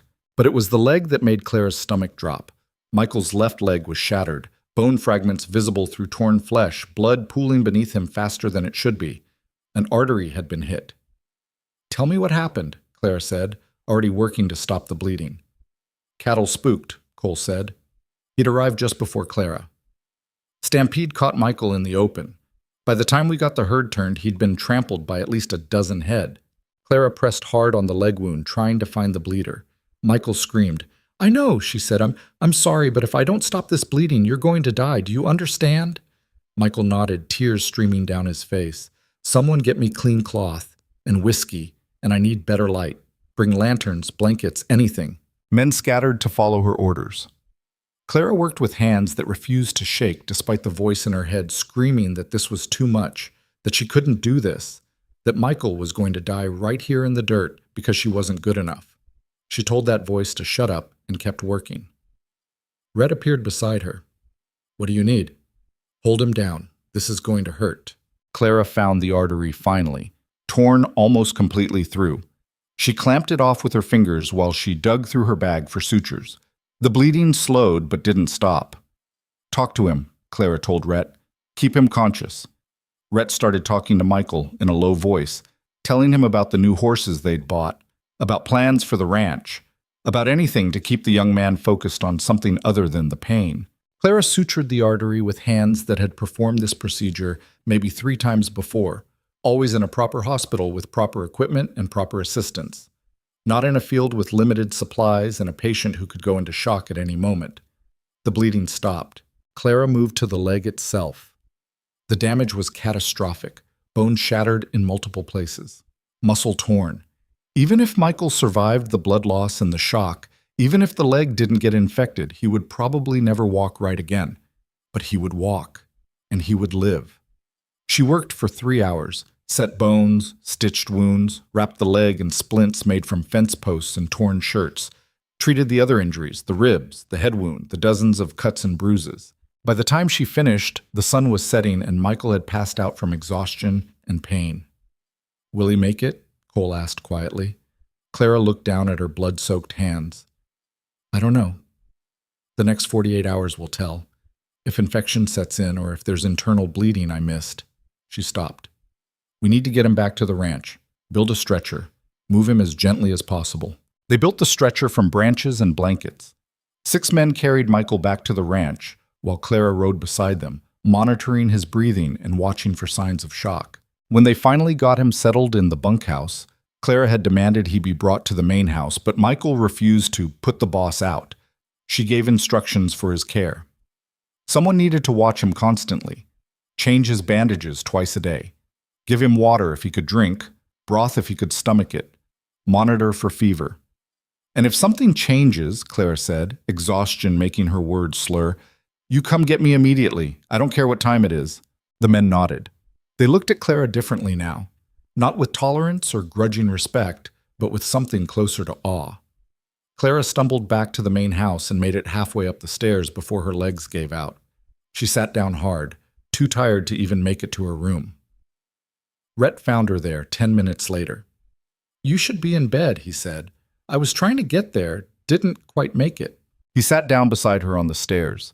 They sat in silence for a while, both too exhausted for conversation. You saved his life, Rhett said finally. Maybe. Or maybe I just delayed the inevitable. Don't do that. Don't minimize what you did. Rhett looked at her, and there was something in his eyes Clara couldn't quite read. I've seen a lot of death, Clara. More than anyone should.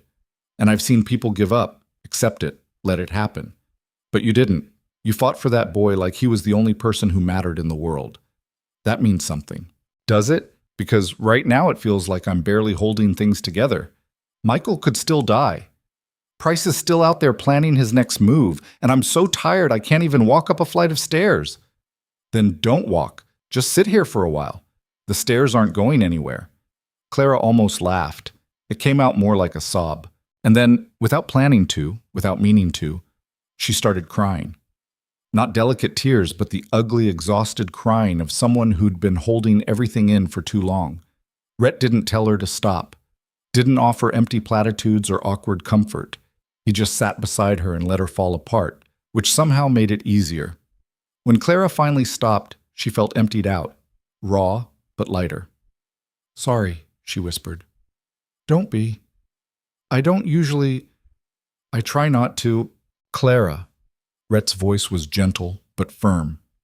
You just spent 3 hours saving a man's life with inadequate supplies and no assistance. You're allowed to have feelings about that. She looked at him then, really looked at him, saw past the rough exterior and the careful control to the man underneath. Someone who'd lost people he cared about. Someone who understood that strength didn't mean never breaking. "Thank you," she said, "for earlier, with Price. You didn't have to do that." "Yes, I did." "Why?" Rhett was quiet for so long Clara thought he wouldn't answer. Then he said, "Because you're the first person in a long time who made me believe that maybe not everyone is out for themselves. And because—" He stopped, started again. "Because you deserve better than what that man tried to do to you." The words hung in the air between them, heavy with meaning. Clara wanted to say something, wanted to acknowledge what felt like a confession, but exhaustion was pulling her under like a tide. "Come on," Rhett said, standing up. "Let me help you to your room before you fall asleep on the stairs." He offered his hand. Clara took it, let him pull her to her feet. They walked up the remaining stairs together, Rhett supporting her weight when her legs wavered. At her door, Clara paused. "Rhett? Yeah? If Price comes back with more charges, with more marshals, what happens then?" Rhett's expression hardened. "Then we fight. However we have to. That could mean trouble for you, for the ranch. I don't care. You should care. You've built something here. I'm not worth risking that." "Let me decide what you're worth." Rhett's voice was rough. "Now get some sleep. Michael's going to need you tomorrow, and you're no good to anyone if you collapse." He left before Clara could argue. She went into her room, locked the door, and fell onto the bed without bothering to undress. Sleep came fast and dreamless, the kind of sleep that came from complete exhaustion. She woke 6 hours later to someone pounding on her door. Clara jerked upright, heart racing. "What is it?" "Miss Clara!" It was Tommy. "Michael's burning up. His fever's through the roof." Clara grabbed her bag and ran. Michael was delirious when she reached him, his skin hot enough to burn. Clara checked his wounds. The leg was swollen and angry red. Infection had set in despite her precautions. She spent the rest of the night fighting it, changed bandages, cleaned wounds with carbolic acid despite Michael's screams, forced him to drink water mixed with willow bark powder to bring down the fever. By morning, the fever had broken. Michael was weak but lucid. "Am I going to lose the leg?" he asked, his voice barely a whisper. Clara met his eyes. "Not if I can help it. But you need to fight, Michael. The infection wants to take you. Don't let it." "I'm trying." "Try harder." It wasn't gentle, but it was honest. And Michael seemed to respond better to honesty than false comfort. For the next week, Clara barely left Michael's side.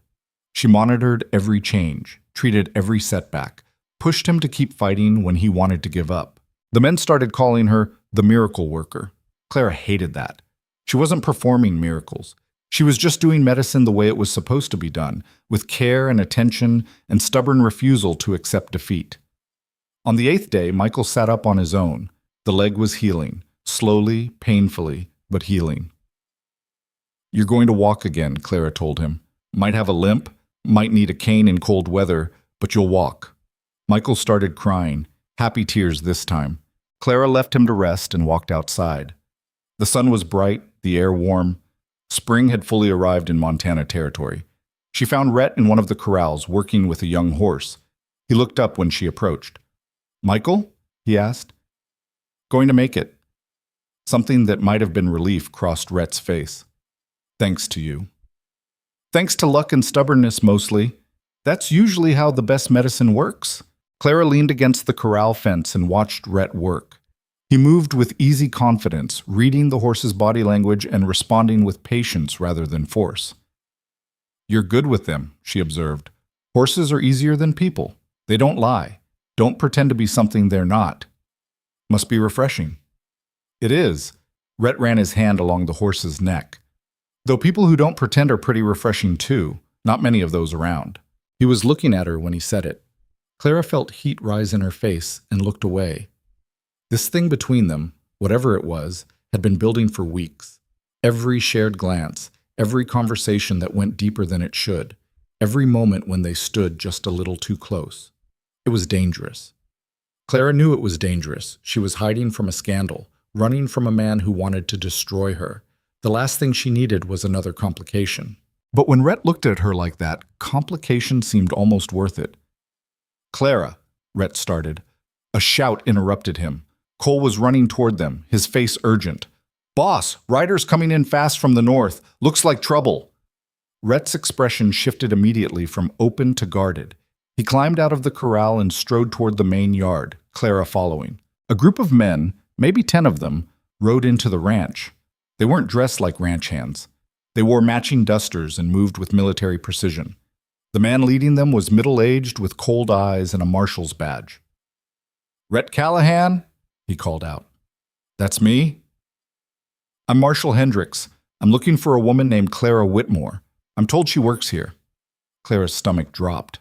Price had sent more marshals, and this time they looked like they meant business. Rhett stepped forward, positioning himself between Clara and the riders. What do you want with her? That's between me and Miss Whitmore. Where is she? Right here. Clara moved to stand beside Rhett, ignoring his sharp look. What charges are you here to file this time? Hendricks pulled out a paper and read from it. Clara Whitmore, you're wanted for questioning regarding the deaths of 3 patients under your care, for practicing medicine without proper certification, and for falsifying medical records. You need to come with us. Those are lies, Clara said flatly, filed by a man trying to ruin me because I rejected him. That's for a court to decide. Right now, I have a warrant for your arrest. The word arrest sent a chill through Clara. This wasn't like last time. This was official, legal. Let me see the warrant, Rhett demanded. Hendricks handed it over. Rhett read it carefully, his jaw tightening with each line. This was filed in Philadelphia, he said finally. It has no jurisdiction here. Actually, it does. Federal warrant means it's enforceable anywhere in the territories. Hendricks looked at Clara. Miss Whitmore, you can come willingly or I can put you in chains. Your choice. Clara felt the world tilting. This was it. Price had won. But before she could respond, something unexpected happened.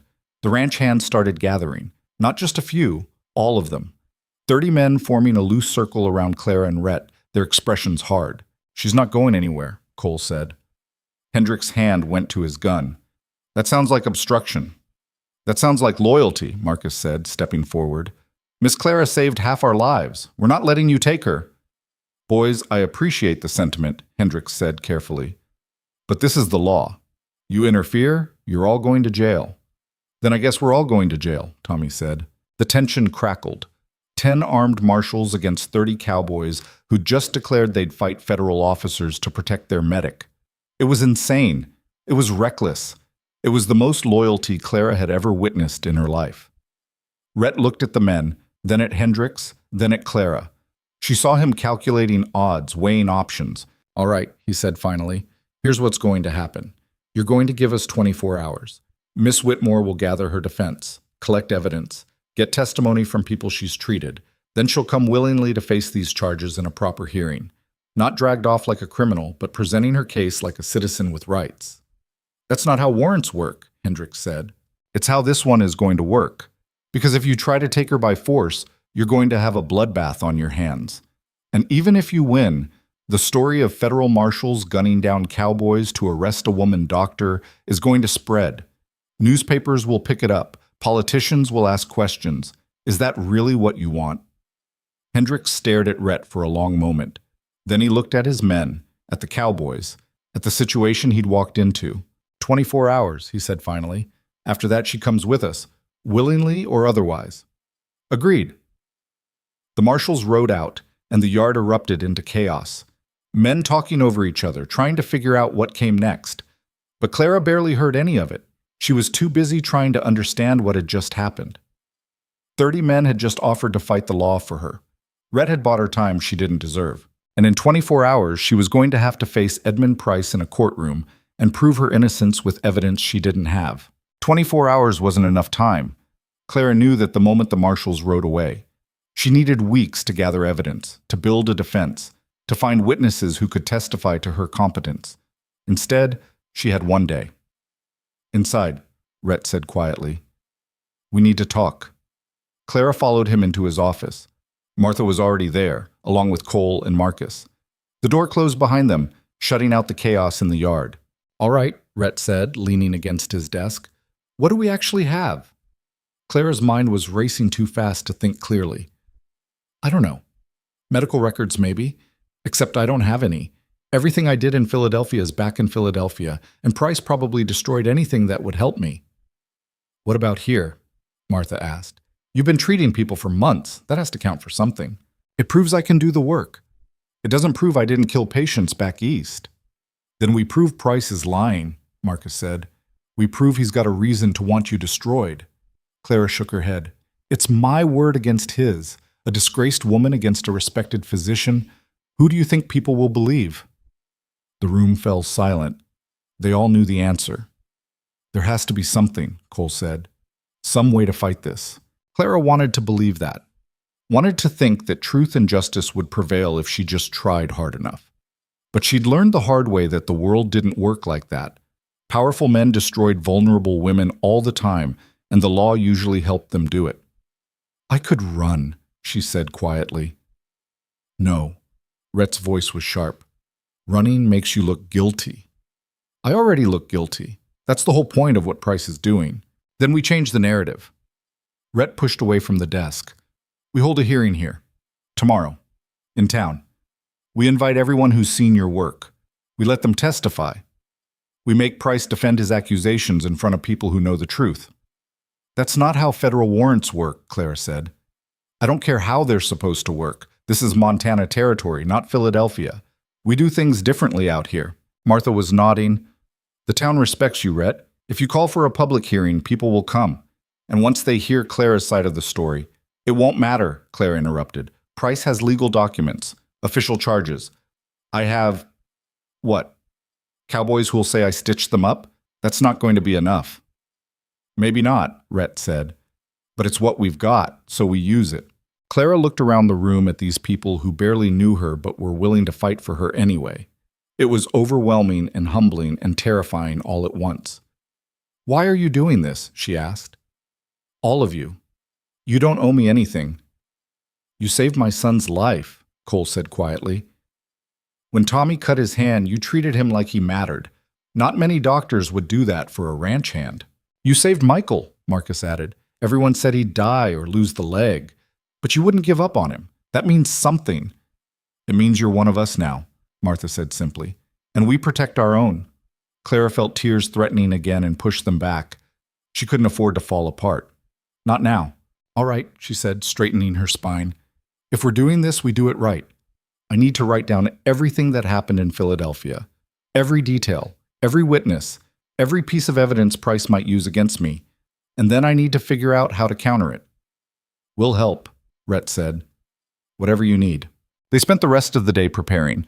Clara wrote out her entire history with Edmund Price, from their first meeting to the night he'd assaulted her to the systematic campaign of destruction that followed. It was painful putting it all on paper, reliving every humiliation and betrayal. But it was necessary. Marcus rode out to spread word about the hearing. Cole started gathering men who'd been treated by Clara, preparing them to testify. Martha worked on arranging the town hall, bribing the owner with promises of business from the ranch. And Rhett did something Clara didn't expect. He sent a telegram. Who are you contacting? Clara asked when she found him at the telegraph office. Someone who might be able to help. A lawyer I know in Denver. He owes me a favor. Rhett, I can't afford a lawyer. I can. No. Clara put her hand on his arm. You've already done too much. I can't let you pay for Clara. Rhett turned to face her. Price isn't just attacking you. He's attacking every woman who's ever tried to practice medicine. Every person who's ever stood up to someone more powerful. If we let him win, we're telling the world that rich men can destroy whoever they want just because they can. I'm not willing to do that, are you? Clara had no answer for that. The telegram went out. The response came back 3 hours later. The lawyer would arrive on the morning train. That night, Clara couldn't sleep. She lay in bed staring at the ceiling, running through every possible scenario. In most of them, she lost. In some, she ended up in prison. In a few particularly dark versions, she ended up dead, either by Price's hand or by her own, unable to face another ruined life. She was so lost in dark thoughts that she almost didn't hear the knock on her door. Clara got up and opened it to find Rhett standing in the hallway. He was still fully dressed, like he hadn't even tried to sleep. You all right? He asked. No, but I'm managing. Can't sleep either? Every time I close my eyes, I see that courtroom. See Price standing there confident and smug, knowing he's going to win.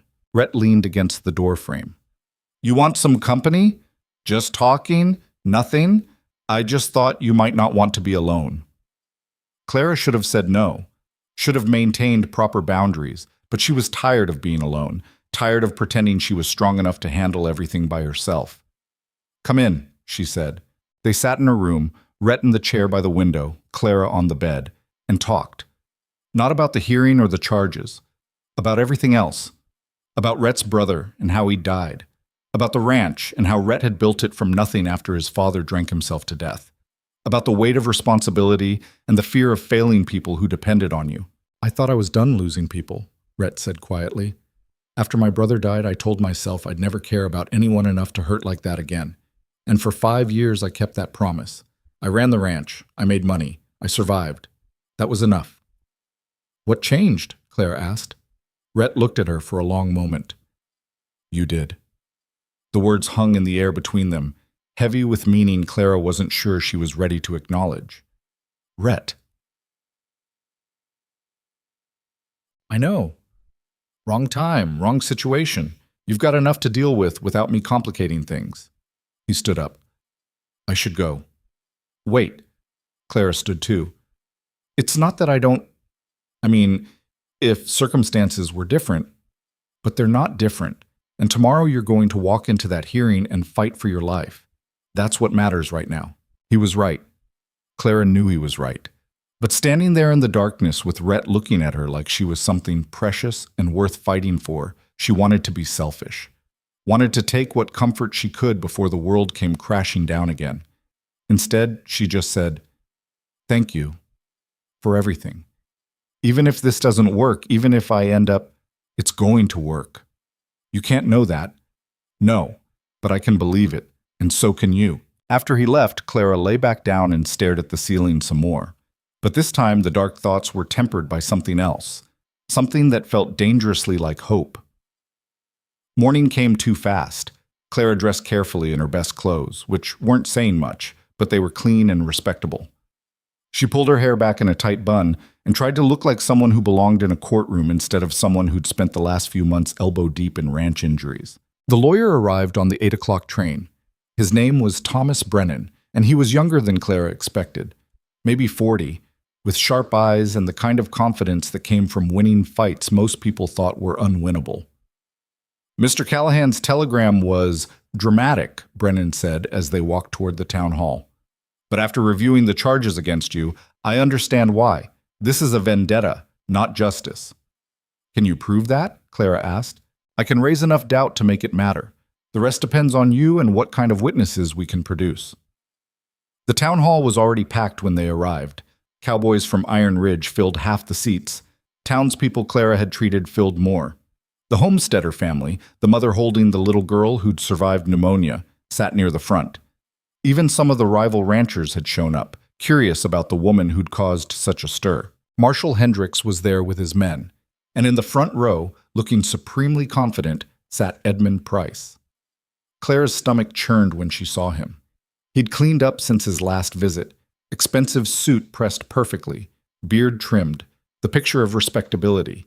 He looked like exactly what he claimed to be, a distinguished physician, and she looked like exactly what he'd accused her of being, a desperate woman trying to escape justice. The territorial judge, a weathered man named Sullivan, who'd apparently been dragged out of semi-retirement for this, called the hearing to order.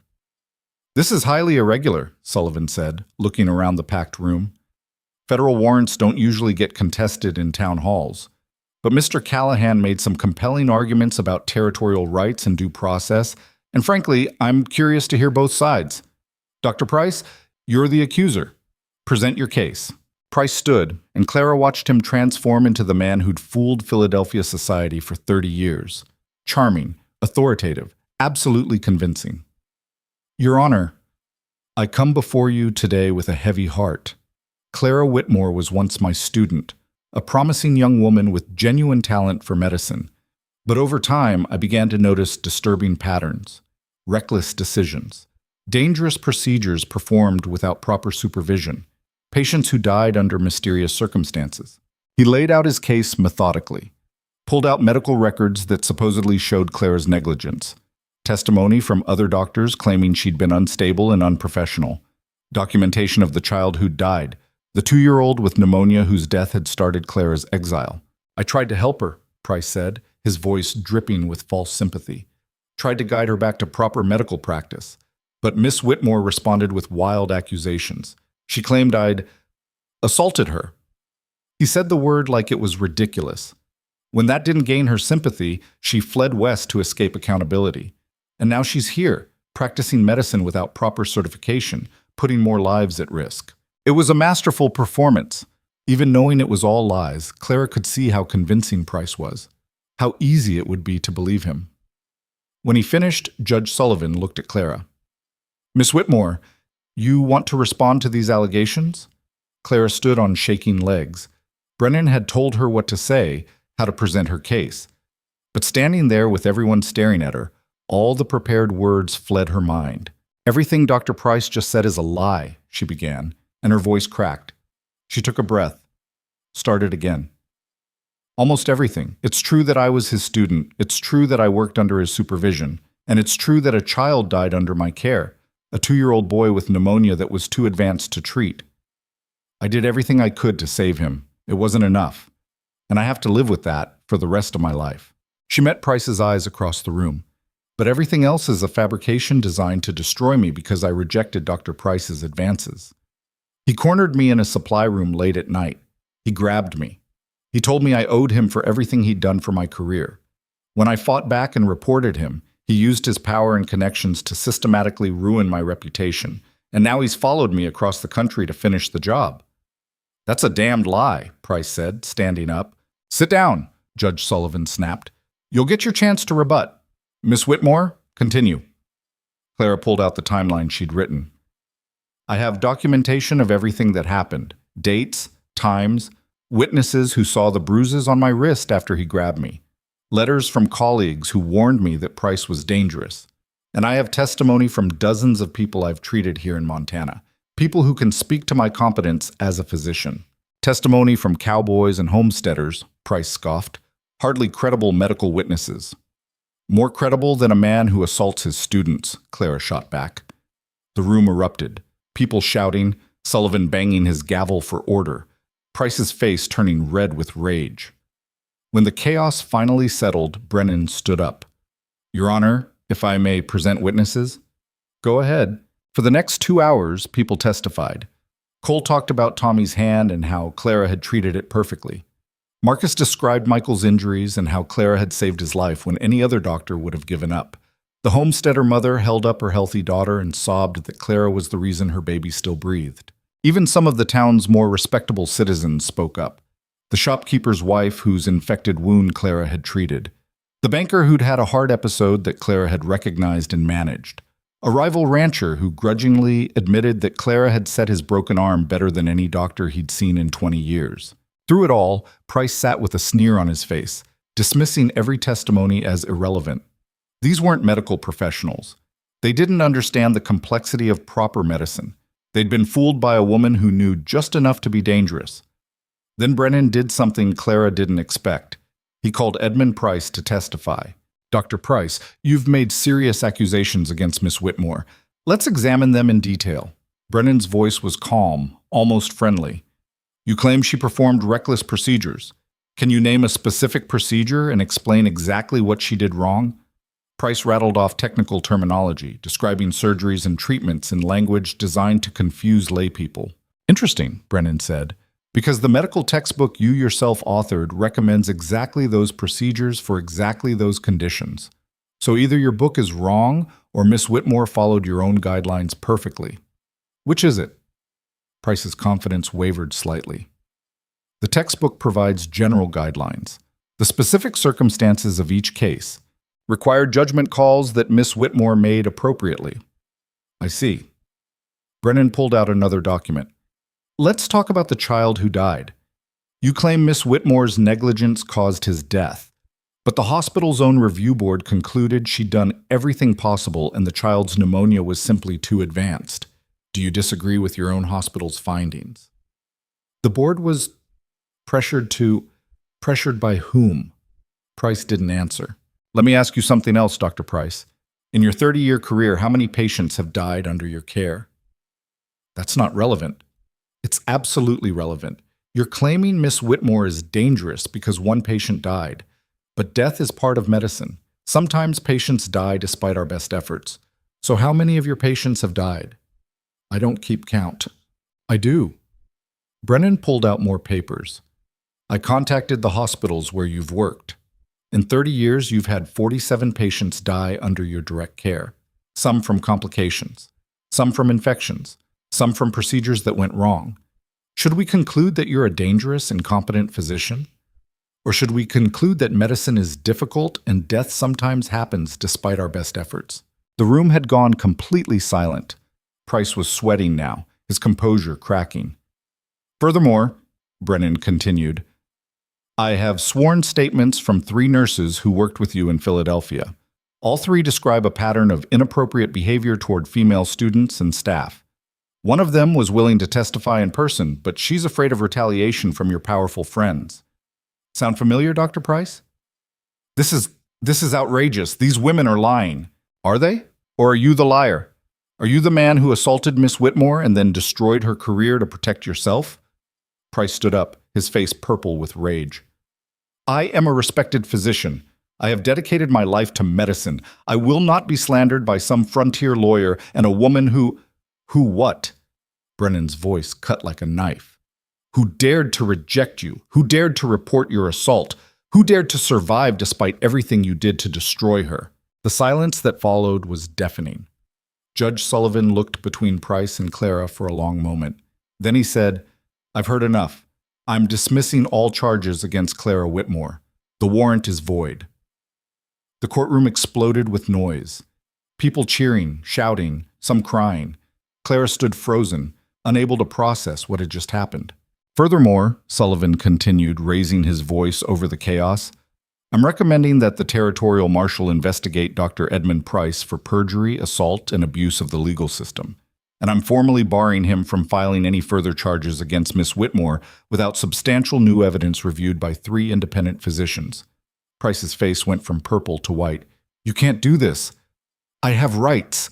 You have the right to leave my courtroom before I find you in contempt, Sullivan said coldly. Get out. Marshal Hendricks stood up. Dr. Price, I think you and I need to have a conversation. Outside. Price looked around the room like a cornered animal. Every eye was on him, and none of them were friendly. He'd come to Montana expecting easy victory over a powerless woman. Instead, he'd been exposed as exactly what he was, a predator who'd finally met people willing to fight back. He left with Hendricks, and Clara never saw him again. The rest of the day passed in a blur, people congratulating her, strangers shaking her hand, cowboys from Iron Ridge lifting her up and carrying her through the street like she'd just won a war. Maybe she had.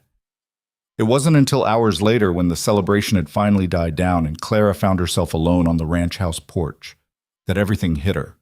She'd won. Price was gone. She was free. Rhett found her there as the sun was setting. You all right? He asked. I don't know. I think so. It doesn't feel real yet. It's real. Price is finished. Hendricks is filing federal charges against him for perjury and abuse of process. Even if those don't stick, his reputation is destroyed. He'll never practice medicine again. Good. Clara said it with more venom than she intended, but she didn't take it back.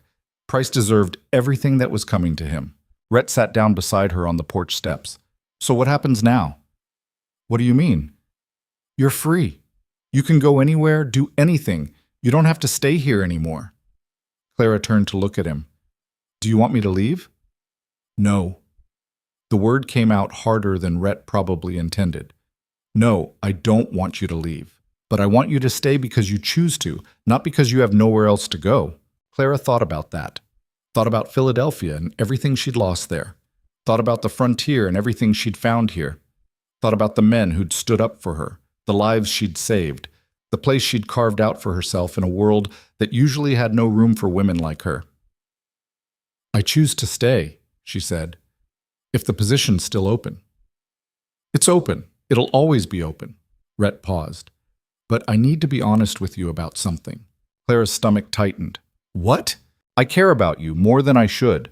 More than is probably smart or appropriate given that you work for me. And I know this isn't the right time to say that. You just went through hell and you need time to recover. But I also know that life out here is short and unpredictable. And I've already wasted 5 years being too afraid to let anyone close. So I'm telling you now, I care about you. And if you don't feel the same way, that's fine. We'll work together and it won't be awkward. But if you do feel the same way..." He trailed off, looking at her with an expression that was equal parts hope and fear. Clara's heart was pounding. This was dangerous territory. She'd just escaped one scandal. Did she really want to risk another by getting involved with her employer? With a man who could destroy her career just as effectively as Price had if things went wrong? But then again, Rhett wasn't Price. He'd stood beside her when he could have thrown her to the wolves. He'd risked his reputation and his ranch to defend her. He'd never asked for anything in return. "I feel the same way," Clara said quietly. "I have for a while now. I just didn't think... I didn't know if you..." Rhett kissed her. Not forcefully or presumptuously, but like he'd been waiting his whole life for permission to do exactly that. Clara kissed him back, and it felt like coming home after years of being lost. When they finally broke apart, both of them were smiling. "So," Rhett said, "this is going to complicate things." "Probably. The men are going to talk." "Definitely. And we're going to have to figure out how to maintain professional boundaries while also..." "Rhett? Yeah? Shut up and kiss me again." He did. That night, Clara lay in her bed in her room in the ranch house that had become home, and thought about everything that had led her here. The assault, the exile, the near death in the blizzard, the months of fighting to prove herself, the hearing that could have destroyed her. All of it had been terrible. All of it had been necessary. Because it had brought her here, to this place, to these people, to this life she was building from nothing. She'd survived. More than that, she'd won. And for the first time in longer than she could remember, Clara Whitmore fell asleep without fear of what tomorrow would bring. The weeks after the hearing moved differently than before. Clara still woke early, still treated injuries, still spent long days keeping cowboys alive. But now there was something else woven through it all. Stolen moments with Rhett that felt both dangerous and inevitable. They tried to be discreet at first, professional during the day, careful not to let their relationship affect ranch business. But discretion only lasted about 2 weeks before Martha walked into the kitchen one morning and found them kissing by the stove. "About time," Martha said, pouring herself coffee, like she hadn't just caught them. "You two have been dancing around each other for months. Was starting to think I'd have to lock you in a barn together." Clara felt her face burn. "We were trying to keep it quiet." "Why? Everyone already knows. Tommy started a betting pool on when you'd finally admit it. Cole won, by the way. Had money on right after the hearing." Rhett laughed at Clara's mortified expression. "This is the frontier. Privacy isn't really a thing here." After that, they stopped hiding. It changed things, but not in the ways Clara had feared. The men didn't lose respect for her medical judgment. If anything, they seemed more comfortable around her now that she was clearly part of the ranch family in every sense. There was one exception. A new ranch hand named Carter arrived in late spring, hired on for the summer cattle drive. He was young and cocky, the kind of man who thought women existed to serve him. From his first day, he made it clear he didn't think Clara belonged on the ranch. "Boss got himself a woman," Carter said loudly one night at dinner. "Must be nice, having someone to warm your bed and pretend to be useful during the day." The entire dining hall went silent. Every man there knew what was about to happen. Clara set down her fork very carefully. "Carter, is it?" "That's right. I'm going to give you one chance to apologize for that comment. One chance to recognize that you just insulted the person who will be responsible for keeping you alive when you inevitably do something stupid and hurt yourself." Carter laughed. "I don't need some woman playing doctor. Real men handle their own injuries. Then real men die from infections that a woman playing doctor could have prevented?" Clara stood up. "Let me be very clear. I don't care if you respect me. I don't care if you like me, but you will be civil, or you will leave. Those are your options. You can't fire me. You're just..." "She can't," Rhett interrupted, his voice cold. "But I can. You're done. Pack your things and be off my property by sunrise. Carter's face went red. You're firing me over her? I'm firing you because you disrespected someone under my protection. Now get out before I have the men throw you out. Carter left cursing, but he left. And the message was clear. Clara wasn't just the medic. She was part of the ranch's foundation, and anyone who couldn't accept that had no place at Iron Ridge. But the real test came 3 months after the hearing, when everything Clara and Rhett had been building faced its biggest challenge yet. It started with a storm. Not snow this time, but a violent thunderstorm that rolled across Montana territory like something alive and angry. The sky turned green, then black. Wind tore at buildings and sent loose equipment flying. Lightning struck so close Clara could feel it in her teeth. And in the middle of it all, the cattle stampeded. Clara heard the shouting first, then the thunder of thousands of hooves. She grabbed her medical bag and ran outside into chaos. Cowboys were scrambling to mount horses, to turn the herd to keep the panicked animals from destroying everything in their path. Stay inside, Rhett shouted when he saw her. If someone gets hurt, then they'll come to you. But I need you alive to treat them. He rode off before Clara could argue, disappearing into the storm with the rest of the men.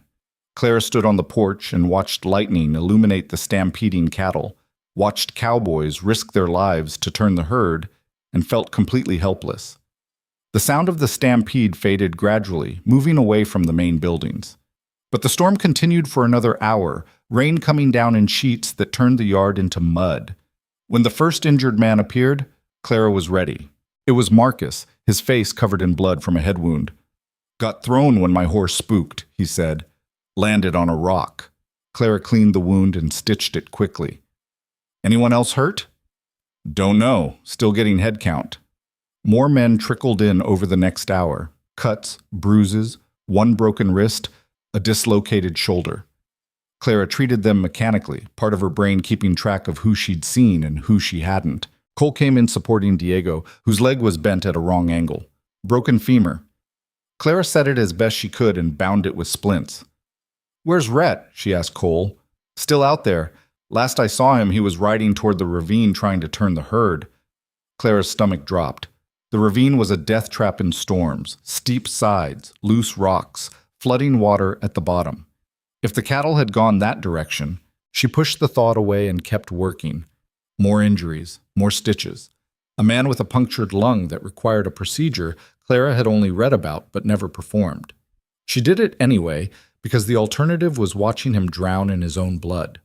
It worked. Barely. But it worked. The storm finally broke just as the sun was setting. The yard was a disaster of mud and debris. Injured men filled the bunkhouse and the main house. Clara had blood on her hands and exhaustion in her bones, but Rhett still hadn't come back. Cole, Clara said, grabbing his arm. Where is he? Cole's expression was grim. Tommy just rode in. Says there was an accident at the ravine. Rhett went down after some trapped cattle and he stopped. And what? His horse fell. Rhett's pinned under it. His brother's with him, but they can't get him out without help. Clara felt the world tilt. His brother? Jamie. Rhett's younger brother. Manages the north section of the ranch. You haven't met him yet because he's been away on business. Clara's mind was racing. Rhett had told her his brother died from a broken back after falling from a horse. But clearly that wasn't true, or there was another brother she didn't know about. None of that mattered right now. Get me a horse, Clara said, and someone to show me where the ravine is. Miss Clara, it's dark and the ground's unstable from the rain. Get me a horse now, or I'm walking. 10 minutes later, Clara was riding toward the ravine with Tommy leading the way. The route was treacherous, mud sucking at the horse's hooves, darkness making every step uncertain. But Clara didn't slow down. They found Rhett at the bottom of the ravine, pinned beneath his dead horse. Another man, younger, with Rhett's features but softer somehow, knelt beside him. This must be Jamie. Clara slid down the ravine's side, sending rocks skittering. She dropped to her knees beside Rhett. His face was gray, his breathing shallow. The horse's weight was crushing his chest and possibly his legs. Blood soaked through his shirt from wounds Clara couldn't assess until they got the horse off him. Clara, Rhett managed, you shouldn't be here. Shut up, save your strength. She looked at Jamie. How long has he been like this? About an hour. We've been trying to shift the horse, but it's too heavy. And I'm afraid if we move it wrong, Jamie's voice broke. I can't lose him. Not again. Clara understood then. Rhett had told her his brother died. But he'd been talking about an older brother, one who had died. Jamie was the younger brother who'd survived whatever tragedy had struck their family. We're not losing him, Clara said firmly. Tommy, I need ropes. And every man you can find who's still capable of pulling. We're going to shift this horse carefully and get Rhett out. It took 30 minutes to gather enough men and equipment. 30 minutes of Clara holding Rhett's hand and talking to him, keeping him conscious, keeping him fighting. Remember what you told me, she said, that day I arrived? You said I picked a hell of a place to die. Well, so did you. And I'm not letting it happen. Stubborn, Rhett whispered. You have no idea. When the men were finally assembled, Clara directed the operation like a general commanding troops. Ropes looped around the dead horse, men positioned at careful angles, everyone moving in sync. On 3, Clara said. 1, 2, 3. They pulled. The horse shifted. Rhett screamed. Stop! Clara checked his position. The horse had moved enough to relieve pressure on his chest, but his legs were still trapped. Again, same angle. 3 more inches. They pulled again. This time the horse moved enough for Jamie and Tommy to drag Rhett clear. Clara examined him quickly. Crushed ribs, she could feel them shifting under her hands. Possible punctured lung. His left leg was shattered, bone fragments visible through torn flesh. Blood everywhere. It was Michael's injury all over again, but worse. Much worse. We need to get him back to the ranch, Clara said. Now, build a stretcher. Move him as carefully as you would carry dynamite. The journey back took an hour. The longest hour of Clara's life. She rode beside the stretcher, monitoring Rhett's breathing, watching for signs of shock. Twice she thought she'd lost him. Twice she brought him back through sheer force of will and medical knowledge. When they finally reached the ranch, Clara commandeered Rhett's bedroom, the largest room with the best light. She sent men scrambling for supplies, clean water, whiskey, lanterns, towels, anything she might need. Then she went to work. The leg required surgery. Real surgery, not field medicine. Clara had to remove bone fragments, repair torn muscle, suture the artery that had been partially severed. She worked by lantern light with Martha assisting and Jamie watching from the doorway, his face white. Hours passed. Clara lost track of time. There was only the work, the careful, precise work of putting Rhett Callahan back together piece by piece. The ribs she could bind but not fix, the lungs she could monitor but not heal. The legs she could save, but Rhett would walk with a limp for the rest of his life. But he would walk, and he would live. By the time Clara finished, dawn was breaking. She washed her hands in a basin of pink water and looked down at Rhett's unconscious form. His breathing was steady, his pulse strong. The worst was over. Will he recover? Jamie asked quietly. If infection doesn't set in, yes, but it's going to be a long recovery. Months, probably. He's lucky you were here. He's lucky he's stubborn. That's what kept him alive long enough for me to help. Clara sat in a chair by Rhett's bedside and closed her eyes for just a moment. When she opened them again, it was afternoon and someone had covered her with a blanket. Rhett was awake, watching her. Hey, Clara said softly. Hey, yourself. His voice was rough but clear. You saved my life. We're even now. You saved mine in the blizzard. Pretty sure you've saved mine about 6 times since then. Who's counting? They sat in comfortable silence. Through the window, Clara could see the ranch returning to normal. Fences being mended, buildings repaired, life continuing because that's what life did out here. It continued or it ended. There was no middle ground. Jamie told me what you did, Rhett said. How you organized the men, got me out, performed surgery in the middle of the night. Said you were, magnificent was his word. Your brother's easily impressed. He's not. He's just honest. Rhett reached for Clara's hand. You could have let me die. Would have been easier. No complications, no relationship to navigate, no... Stop. Clara squeezed his hand. You don't get to do that. You don't get to assume I'd choose easy over you. Why not? Most people would. I'm not most people. I thought you'd figured that out by now. Rhett smiled, weak but genuine. Yeah, I guess I have. Recovery was brutal. Rhett fought every limitation, hated being helpless, snapped at anyone who tried to help him. Except Clara. With Clara, he was patient in a way that surprised both of them. She changed his bandages twice daily, monitored for infection, pushed him through exercises to regain strength. And when the pain got too bad and pride wouldn't let him admit it, she gave him laudanum and sat with him until he slept. Slowly, far too slowly for Rhett's liking, he healed. 6 weeks after the accident, he took his first steps with crutches. 8 weeks later, he could walk short distances with a cane. 3 months later, he rode a horse again, though Clara made him promise to avoid ravines and thunderstorms. That was one time, Rhett protested. One time nearly killed you. That's one time too many. During his recovery, something shifted at the ranch. Jamie took over more of the daily operations, proving himself a capable manager. The men adjusted to taking orders from someone new, and Clara found herself with additional responsibilities beyond just medical care, helping with planning, offering input on ranch decisions, becoming part of the leadership structure in ways that would have been unthinkable back east. One evening, about 4 months after the stampede, Rhett found Clara in her medical room organizing supplies. "Walk with me?" he asked. They walked slowly. Rhett still favored his injured leg, out to the edge of the property where they could see the Montana landscape stretching endlessly in all directions. "I've been thinking," Rhett said, "about the ranch, about the future, about what we're building here.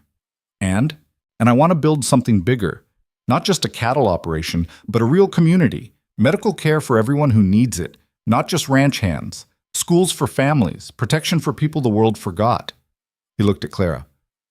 "I want to build the kind of place where someone like you, someone who's been hurt and discarded, can come and be valued for what they can do, not destroyed for who they are."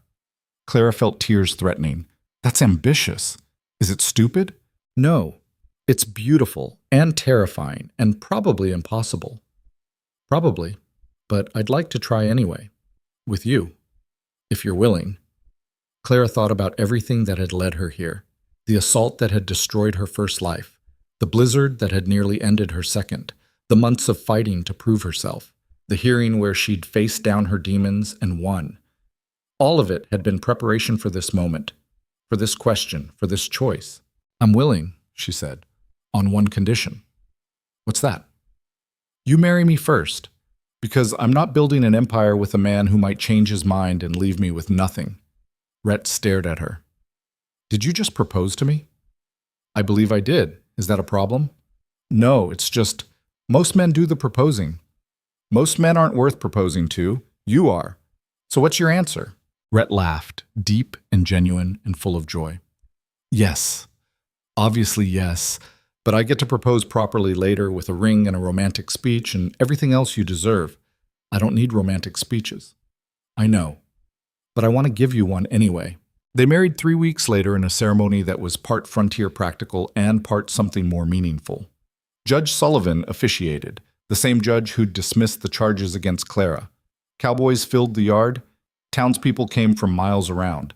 Even some of the rival ranchers showed up, bringing gifts and grudging respect. Martha cried. Jamie made a speech about second chances and stubborn women who save lives. Cole started a new betting pool on how long before Clara and Rhett had their first fight as a married couple. And Clara, standing beside Rhett beneath the Montana sky, felt something she'd thought was lost forever. Hope. Not the desperate, clinging hope of survival, but the solid, grounded hope of someone building something real. The years that followed weren't easy. Building a medical center from nothing required money, materials, and political navigation Clara had no experience with. Creating schools meant recruiting teachers willing to come to the frontier. Establishing protection for vulnerable families meant standing up to powerful people who preferred the status quo. But Clara and Rhett fought every battle together. When one of them weakened, the other held strong. When money ran short, they found new sources. When political enemies emerged, they built alliances with people who shared their vision. The medical center opened 2 years after their wedding, a real facility with examining rooms, surgical equipment, and space for patients who needed extended care. Clara trained other medics, sharing everything she'd learned. She saved lives, so many lives she stopped counting. The schools followed a year later, small buildings scattered across the territory, staffed by teachers who believed education was a right, not a privilege. And slowly, Iron Ridge became more than a cattle ranch. It became a refuge, a place where people who'd been broken by the world could come and rebuild. where women who'd been abused could find safety, where families struggling to survive could find support. Word spread. Clara's story became frontier legend, the woman left to die in a blizzard who rose to become one of Montana Territory's most respected medical pioneers. The doctor who faced down her abuser in public and won. The healer who built an empire from nothing. People exaggerated, of course, made her braver than she'd been, more confident than she'd felt. But Clara didn't correct them. If her story gave other women courage to fight back against their own demons, then the exaggeration served a purpose. 5 years after the wedding, Clara stood in the medical center treating a young woman who'd shown up asking for help. The woman had been assaulted by her employer back east, her reputation destroyed by lies, her life in ruins. The story was painfully familiar. Clara treated the woman's injuries, offered her a place to stay, and introduced her to people who could help. Then she sat with her and told her the truth that no one had told Clara when she needed it most. "It's going to be hard," Clara said, "harder than you think. Some days you'll want to give up. Some days you'll think dying would be easier than fighting. But you're stronger than you know, and you're not alone anymore. That matters more than you realize." The woman cried. Clara let her. Then Clara gave her work, assisting in the medical center, learning skills that would make her valuable, building confidence that had been stripped away. 6 months later, that woman was training as a nurse. 2 years later, she was running her own clinic in a settlement 50 miles north. Clara attended the opening ceremony and watched another broken person become whole again. That was the real legacy, Clara realized. Not the medical center or the schools or even the lives she'd saved. It was the pattern she'd established, the proof that being destroyed by the world wasn't the end, that you could be left to die in a blizzard and still build an empire, that you could face down your abuser and win, that you could transform pain into purpose. On Clara's 10th anniversary of arriving in Montana Territory, the ranch threw a celebration. Hundreds of people came, patients she'd treated, families she'd helped, students who'd graduated from the schools, women she'd protected. Rhett found her on the porch, watching the festivities with a slight smile. "Quite a turnout," he said, leaning against the railing. His legs still bothered him sometimes, especially in cold weather, but he'd learned to work around it. "I didn't do this alone," Clara said. "You built half of it. We built it together. That was always the point." Clara took his hand. They'd been married 9 years now, still fought occasionally. Both of them too stubborn to back down easily. Still challenged each other, pushed each other, drove each other slightly crazy. But they'd built something that mattered, something that would outlast them both. "Do you ever regret it?" Clara asked, "taking in the half-frozen woman from the blizzard? Your life would be simpler without me." Rhett pulled her close. "Simpler, maybe, but empty. You gave me a reason to build something besides a cattle operation. You gave me a reason to be better than I was. You were already good. I was already successful. That's different. You taught me the difference." They stood together watching the celebration, watching the community they'd built from nothing, watching proof that broken people could heal each other if they were brave enough to try. Somewhere in the crowd, Clara spotted a young woman, maybe 19, with frightened eyes and healing bruises. A new arrival, another refugee from a world that had tried to destroy her. Clara would talk to her tomorrow, would offer help, would tell her that survival was possible, that healing was real, that the world was bigger than the man who'd hurt her. Tonight, though, Clara just stood with Rhett and watched their empire breathe and grow and become something neither of them could have built alone. 10 years ago, she'd been dying in a blizzard. Now she was healing a territory. 10 years ago, she'd been nobody. Now she was legendary. 10 years ago, she'd been broken. Now she was whole. Not perfect, not undamaged, but whole in the way that mattered, with purpose, with love, with people who valued her not despite her scars, but because she'd survived earning them. The frontier had tried to kill Clara Whitmore. Instead, it had made her unstoppable. And that, Clara thought as Rhett kissed her forehead and the celebration continued around them, was the real miracle. Not that she'd survived, but that she'd turned survival into something that helped others survive too. The woman left to die in the snow had become the woman who made sure no one else froze alone. That was legacy enough for any life.